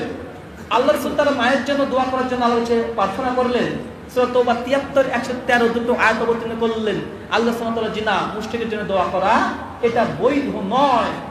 সবচেয়ে ইমাম শাফিঈ রাহিমাহুল্লাহ, ইমাম নাওয়াবী রাহিমাহুল্লাহ সহিহ মুসলিমের সারে নববীতে তিনি কঠোর প্রতিবাদ করেছেন। কেন? সেই সময়তে কিছু শ্রেণীর মানুষরা যারা মনে করতেন যে আল্লাহ রাসূলের পিতামাতা তারা জান্নাতি, তাকে জাহান্নামী বলা যাবে না, সেই সময়তেও তার জন্য ইমাম নাওয়াবী রাহিমাহুল্লাহ এই 6 শতকের মানুষ, মানে 600 হিজরির দিককার মানুষ, সেই সময় তিনি ইমাম নাওয়াবী সহিহ মুসলিমের সারাতে হাদিসের ব্যাখ্যা করতে গিয়ে কঠোর প্রতিবাদ করেছে। বলছে হাদিস দ্বারা যেহেতু প্রমাণিত, ইখতিলাফ আর কোথায়? আর আপনার খন্দকার আব্দুল্লাহ জাহাঙ্গীর রাহিমাহুল্লাহ, তার একটা বই আছে ইমাম আবু হানিফা রাহিমাহুল্লাহর যে আল ফিকহুল আকবার, এটাতে আল্লাহ জীবিত না মৃত, আল্লাহ 12 মাস জাহান্নামী না জান্নাতি, এই প্রসঙ্গে তিনি এনেছেন। অনেক মুহাদ্দিসের কথা তিনি নকল করেছেন যে সুকুত ইখতিয়ার করনা বেহতার হ্যায়, মানে এই ব্যাপারে কিছু হ্যাঁ বা না বলাটাই বেশি ভালো। বুঝলেন না? কিছু না বলা যে জাহান্নাম না জান্নাত, এটা তো কবরে আমরা প্রশ্ন জিজ্ঞেস করবে না, কিয়ামতের মাঠে জিজ্ঞাসা করবে না, যদি কিছু হয় ওই ব্যাপারে বলতে পারবো না, মানে এতটা। তো আল্লাহ সাল্লাল্লাহু এই হাদিসটা আছে সহিহ মুসলিমে, এখন যা বুঝিস তাই বোঝ, এমনটা। তবে যারা বলে আল্লাহ সাল্লাল্লাহু পিতা মাতা জাহান্নামী বললে নাকি একটা মান সম্মান হারিয়ে যায়, ভাই এই ধারণা খণ্ডন করা যায় কেন? কারণ তো ইব্রাহিম আলাইহিস সালামের পিতার নাম কি ছিল? জান্নাতি না জাহান্নামী? আরে স্বয়ং আল্লাহ রাসূল বলে গেছেন, সহিহ বুখারী কিতাবুল আম্বিয়া বাব নম্বর 60 হাদিস নম্বর 3350, যে আযরকে কিয়ামতের মাঠে জাহান্নামে নিক্ষেপ করবে। ভাই নূহ আলাইহিস সালামের সন্তান জান্নাতে না জাহান্নামে যাবে? সূরা হুদ 25 থেকে 38 নম্বর আয়াত পড়েন, তার সন্তান জাহান্নামে, নূহ আলাইহিস সালামের সন্তান। নূহ আলাইহিস সালামের স্ত্রী লূত আলাইহিস সালামের স্ত্রী জান্নাতে না জাহান্নামে? সূরা তাহরিম 66 আয়াত নম্বর 9 থেকে 11। ভাই স্পষ্ট কোরআন দ্বারা প্রমাণিত, ওরা বিশ্বাস করে। ভাই করে কি করে না? তারাও তো বিশ্বাস করে। আবু তালেব আল্লাহ রাসূলের চাচা জান্নাতে না জাহান্নামে? সহিহ বুখারী কিতাবুল জানায়েজ হাদিস নম্বর 1360, যা তার চাচাও জাহান্নামে, আযাব কম হবে, তবে জাহান্নামী তো। বুঝেন নাই? তো ভাই পূর্বের যতগুলো নবী রাসূল ছিল তাদের পিতামাতা জাহান্নামে গেছে কি যায় নাই? তাদের স্ত্রী গেছে কি যায় নাই? তাদের সন্তান গেছে কি যায় নাই? ভাই তাদের যদি যায়, তো আমাদের রাসূলের পিতামাতা যদি জাহান্নামী বলা নাই যায়, তো এটা কেন দ্বিমুখী নীতি? ইব্রাহিম আলাইহিস সালামকে বলে আবুল আম্বিয়া, সমস্ত নবীদের পিতা, জাতির পিতা, তার বাতিরা জাহান্নামে। তার রাসূলের পিতামাতা যে জাহান্নামে চলে যায়, এটা আপনি অমান্য করার কি আছে? আমি তো বুঝি না। আদম আলাইহিস সালামকে মাটির তৈরি তারাও বলে, ইব্রাহিমকে মাটির তৈরি তারাও বলছে, নূহ আলাইহিস সালাম মাটির তৈরি তারাও বলছে, ঈসা আলাইহিস সালাম তিনিও মাটির তৈরি। সূরা ইমরান 59 নম্বর আয়াত, আল্লাহ রাসূল শেষ নবী মাটির তৈরি হলে নাকি মান সম্মান ক্ষয়ে যায়। 1,23,000 সবাইকে বলছে তারা মাটির তৈরি, বলছে কি বলছে না? কোন আপত্তি নেই, কিন্তু আমাদের নবীকে যদি মাটির তৈরি বলা, ওরে বাবা মুস্তাকের রাসূল, এই ইহুদি, এই খ্রিস্টান, মানে একে হত্যা করা ফরজ, কত করে ফতোয়াদারি করছে। জি শেষ করে দিন। নামাজে হাত নাভির নিচে হাত বাঁধা না বুকের নিচে হাত বাঁধতে হবে? বুকের নিচে, বুকের উপরে হাত বাঁধতে হবে, 4 মাযহাবের ফতোয়া দ্বারা প্রমাণিত, মানে ইজমা দ্বারা প্রমাণিত। বুঝেন না? এখন বলতে পারেন বুকের উপরে হাত বাঁধবে 4 মাযহাবের 4 ইমামের ফতোয়া দ্বারা প্রমাণিত, আর কোন মাসআলা যদি 4 ইমাম যদি ঐক্যমত পোষণ করে, তো সে মাসআলাকে কি বলা হয়? ইজমাই উম্মাত। মানে বোঝা গেল মুসলিম উম্মার ইজমা আছে যে বুকের উপরে হাত বাঁধতে হবে। এবার দলিল, জাস্টিস তাকি উসমানী নাম শুনেছেন? দেওবন্দীদের জীবিতদের মধ্যে সবচেয়ে বড় আল্লামা, এর উপরে দেওবন্দীদের কোনো বড় আল্লামা নেই। আর ইনার একটা পরিচয়, ওই তাফসিরে মারিফুল কোরআন মুফতি শফি হিসেবে সন্তান। আর জাস্টিস তাকি উসমানী অন্যান্য দেওবন্দীদের চাইতে অনেক ন্যায়পরায়ণ, আলহামদুলিল্লাহ। অনেক কথা তিনি ইনসাফপূর্ণ করেছেন, তবে তিনি তার্কিক না, বিতর্ক পছন্দ করেন না। এবং তিনি অনেক সময়তে তিনি হক কথাটা বলেছেন, কিন্তু যেহেতু একটা গণ্ডির মধ্যে আছে, তাই কিছু কিছু তাকে ব্যাখ্যাতেই হবে। তবে তিনি অন্যান্য দেওবন্দের চাইতে অনেক ন্যায়পরায়ণ। তাই তা বলেছে সুনান তিরমিজির ব্যাখ্যা, দারসে তিরমিজি 2324 নম্বর পৃষ্ঠায় তিনি 4 মাযহাবের ফতোয়া নিয়ে এসেছেন। ইমাম শাফিঈ রাহিমাহুল্লাহ তার দুটো মত আছে, এক এই নাভির উপরে আর বুকের নিচে, মানে নাভির উপরে বুকের নিচে। ইমাম আহমেদের একটা মত বুকের উপরে আর বুকের নিচে, নাভির নিচে বলেন। ইমাম মালিকের মত একটা হাতটাকে ছেড়ে দেওয়া, তবে এটা সহিহ প্রমাণিত নয়। তারা যে গ্রন্থের মানে রেফারেন্স দিচ্ছে তারা মুদাতুন কুবরা, এই মুদাতুন কুবরা গ্রন্থটি ইমাম মালিক থেকে প্রমাণিতই নয়। ইমাম মালিক থেকে সূত্র বর্ণনা করছে, কিন্তু এটা প্রমাণিত নয়, সনদ যায়িফ আছে। এটা পরে এক সময় আলোচনা করা যাবে। আর 4 নাম্বার ইমাম আবু হানিফা রাহিমাহুল্লাহ, ইমাম আবু হানিফা রাহিমাহুল্লাহর মতে বুকের উপরে হাত বাঁধা এটাও সহি, তবে মেয়েদের জন্য। তো ভাই ফতোয়া আছে না নেই? ছেলে আর মেয়ে হোক বুকের উপরে হাত বাঁধার হাদিসের কথা মানে ফতোয়া আছে না নেই? তো 4 ইমামে বলছে বুকের উপরে হাত বাঁধা এটা বৈধতা, কেউ না যায় হারাম বলেন। প্রথম দলিল। 2 নম্বর দলিল, যারা বলছে যে মহিলারা বুকের উপরে আর পুরুষরা নাভির নিচে হাত বাঁধবে, তো আমাদের একটা পাল্টা প্রশ্ন, যে হিজরা হলে কোথায় বাঁধবে? ভাই হিজরার উপরে নামাজ ফরজ কি ফরজ না? তাদের উপরে জমি বন্টন ফরজ কি ফরজ নয়? আলী রাদিয়াল্লাহু তাআলা আনহু খিলাফতে একজন হিজরা প্রশ্নে আলী রাদিয়াল্লাহু ফতোয়া দিয়েছিল, তার লিঙ্গের উপরে নির্ভর করে তার ফরজ হবে, তার মিরাজ বন্টন হবে। মুসান্নাফ আব্দুর রাজ্জাক স্পষ্ট হাদিস বর্ণনা, 7240 নম্বর হাদিস, 7292 নম্বর হাদিস, মুসান্নাফ আব্দুর রাজ্জাকে। তখন হিজরা যদি হয় আর বিবেক বুদ্ধি যদি ঠিক থাকে, শারীরিক ক্ষমতা যদি ঠিক থাকে, বা তারপর নামাজ ফরজ ফরজ নয়, বলুন এই হিজরারা হাত বাঁধবে কোথায়? তার জন্য আমাদের কথা, নারী হোক পুরুষ হোক আর হিজরা হোক, সকলে বুকের উপরে হাত বাঁধবে। 3 নম্বর পয়েন্ট, যে হাদিসের আলোকে হাত কোথায় বাঁধতে হবে। 2 ধরনের হাদিস বর্ণনা এসেছে। প্রথম বুখারী, মুসলিম, আবু দাউদ। 17 জন সাহাবা রাদিয়াল্লাহু তাআলা আনহুম থেকে 17টা সনদ হাদিস বর্ণনা আছে। রাসূল বাম হাতে করে ডান হাত রাখতেন। কোথায় রাখতেন বর্ণনা নেই। কথা কি ভাই? বাম হাতের উপরে ডান হাত। এই হাদিসটা সহিহ, সকলের ঐকমত, রাসূল বাম হাতের উপরে ডান হাত রাখতেন। 17 জন সাহাবী 17 সনদে হাদিসটা বর্ণনা আছে। এবার একটা দেখেন ভাই, বলুন তো মোবাইলটা কোথায় আছে? হাতের উপরে, বাম হাতের উপরে। রাসূলের হাদিস কি বাম হাতের উপরে ডান হাত। এবার মোবাইলটা কোথায় আছে? বাম হাতের নিচে। রাসূলের হাদিস কি বাম হাতের উপরে ডান হাত রাখতেন। এবার আমি একটু দাঁড়াই।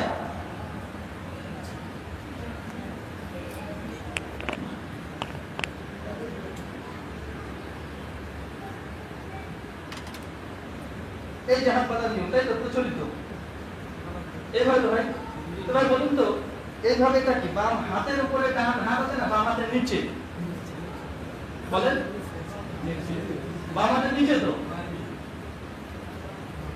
এটা বাম হাতের উপরে ডান হাত না বাম হাতের নিচে ডান হাত?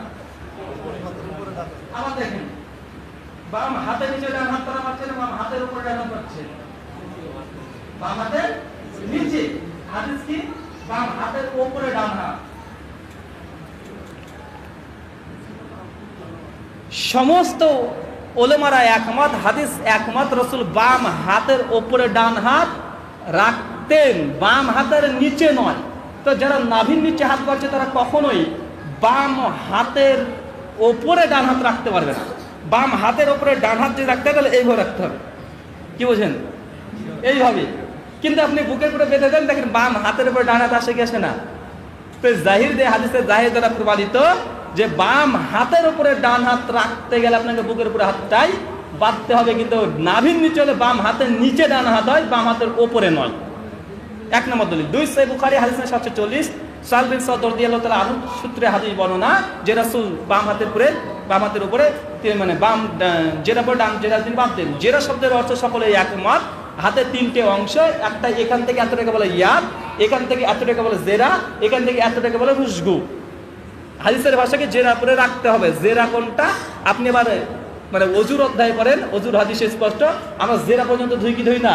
তো জেরার উপরে যদি জেরা রাখা হয়, তবে জেরা পরে জেরা রাখলে কি হয়? কদ্দুর আসে? জেরা পরে জেরা রাখলে বুকের উপরে আসবে। তো দুটো হাদিসের বাহ্যিক দৃষ্টিকোণ থেকে প্রমাণ, একটা বাম হাতের উপরে ডান হাত, এটা বুক ছাড়া হবে না। বাম হাতের নিচে তো হাদিস নাই ভাই। আর জেরা অর্থাৎ এখানে স্পষ্ট চলে আসবে।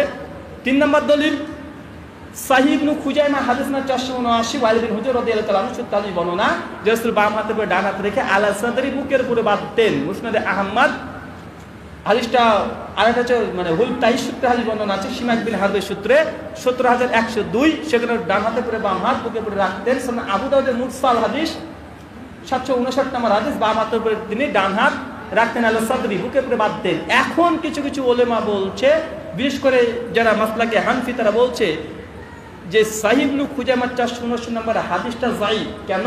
এখানে মুআম্মাল ইবনে ইসমাইল নামক একজন রাবী আছে, যাকে ইমাম বুখারী নাকি মুনকারুল হাদিস বলেছে। বুঝেন নাই? তবে এটা চূড়ান্ত মিথ্যা কথা। ইসমাইল তিনি মুনকারুল হাদিস নন। যদি মুআম্মাল বিন ইসমাইল যদি মুনকারুল হাদিসই হবেন আর ইমাম বুখারী তাকে মুনকারুল হাদিসই বলেন, তবে বলুন তো ইমাম বুখারী তার সহিহ বুখারীতে তালিকা হিসাবে 2টো হাদিস নিয়ে এসেছে। তালিকা হিসাবে 2টো হাদিস নিয়ে এসেছে। সেই বুখারীতে 2700 নম্বর হাদিস দেখেন, কিতাবুল হাজ আর কিতাবুল জিহাদের 7000 হাদিস এসেছে। তার মধ্যে 415 নম্বর হাদিস দেখেন, এই মুআম্মাল সূত্রে হাদিস নিয়ে আসা ইমাম তিরমিজি হাসান বলেছে, আলবানী হাসান বলেছে, শেখ জুবার আলী জায়েদ তিনি হাসান বলেছেন, শেখ শোয়েব আরনাউত তিনিও হাসান বলেছেন। আর মুআম্মাল বিন ইসমাইল প্রসঙ্গে যারা তাদের যদি আপনি ভালোভাবে ঘাটালে দেখবেন যে 18 জন মুহাদ্দিস তারা মুআম্মাল বিন ইসমাইলকে শিক্ষা গ্রহণযোগ্য রাবী বলেছে। মাত্র 6 জন বলেছে মুআম্মাল বিন ইসমাইলের স্মৃতিশক্তি দুর্বল ছিল। কিন্তু 18 জন মুহাদ্দিস বলে তার হাদিস গ্রহণযোগ্য।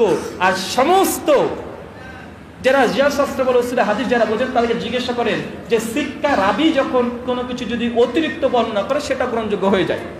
আর 18 জন জমহুর তার বলছে গ্রহণযোগ্য। আর বুখারীতে সাহিহ হিসেবে এসেছে।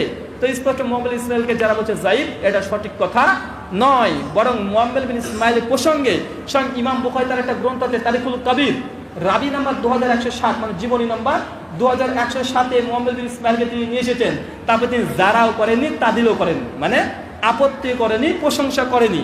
আর জাফর আহমেদ উসমানী দেওবন্দীদের ইমাম তার উলমুল হাদিস 239 পৃষ্ঠাতে লিখেছেন যে ইমাম বুখারী যখন কোন রাবিকে তার তারিখের গ্রন্থে নিয়ে আসার পরে সমালোচনা না করলে সেটা হচ্ছে কি হানফি দেওবন্দীদের নিকটে সে রাবি হাসানুল হাদিস সিক্কা রাবি গ্রহণযোগ্য রাবি। তো বোঝা গেল তাদের উসুল অনুযায়ী মুহাম্মদ বিন ইসমাইল যায়িফ রাবি নয়।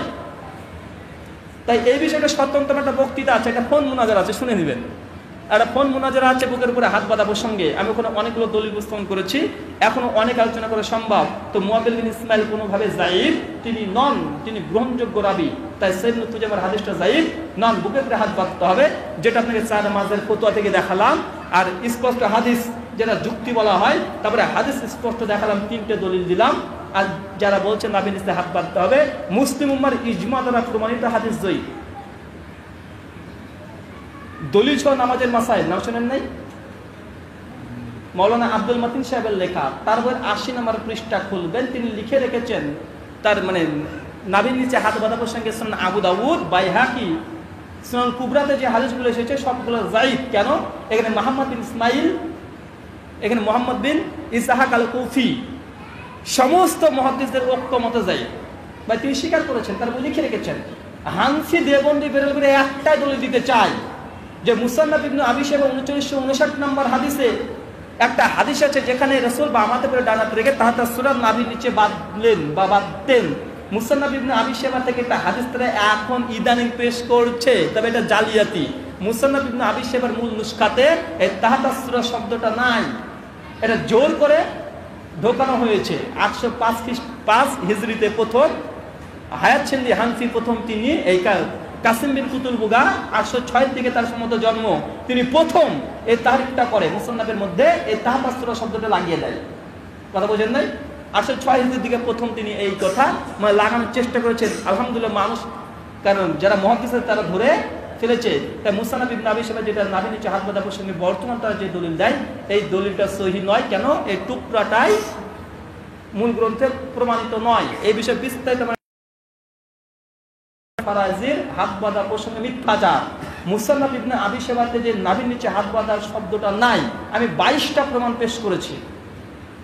কেন? জাস্টিস তাকিসমানি দেওবন্দীদের ইমাম তার দারসে তিরমিজি 24 পৃষ্ঠায় নিজে লিখেছে যে আমি স্বয়ং মুসান্নাফের 3টে কপি দেখেছি, তাতে তাহাতা সূরা শব্দটা পাই নাই। তাই হানফিরা যদি এটা দিয়ে দলিল দেয় এটা সঠিক হবে না। ভাই জাস্টিস তাকিসমানি স্বীকার করেছে। আল্লামা আনোয়ার শাহ কাশ্মীরি তার আছে। ইহুদিদের আরেকটা গোত্র, তারা বলছে আমাদের কাছে জাবুর আছে। তওরাত কোনটা? এদের বাইবেলের Old Testament, Book of Genesis, Leviticus আর এক্সোডাস আর নাম্বারস, এই 5টা যে অধ্যায় আছে বাইবেলের ওল্ড টেস্টামেন্টের 5টা কিতাবকে তারা বলে কি জানেন? তওরাত। ইহুদিদের 5টা হলো তওরাত। আর যে খ্রিস্টান আছে বাইবেলের নিউ টেস্টামেন্টের gospel of John, Mark, Matthew আর লুককে বলে ইনজিল। আর ইহুদিদের দাবি আর একটা, যে বাইরে একটা অধ্যায় আছে সং অফ সলোমন, যেটাকে বাংলা গীত সংহিতা বা সলোমনের গীত, এটাকে তারা বলে জাবুর। ভাই তারা দাবি তাআলা তুমি আমাদের সকলকে সুমতি দান করে, সকল বলি আল্লাহুম্মা আমিন। এই দাওয়া এই দোয়া রেখে আজকের মতো আলোচনা প্রশ্নোত্তর শেষ করলাম। সুবহানাকা আল্লাহুম্মা ওয়া বিহামদিকা আশহাদু আল্লা ইলাহা ইল্লা আনতা আস্তাগফিরুকা ওয়া আতুবু ইলাইক। আসসালামু আলাইকুম ওয়া রাহমাতুল্লাহি ওয়া বারাকাতুহু।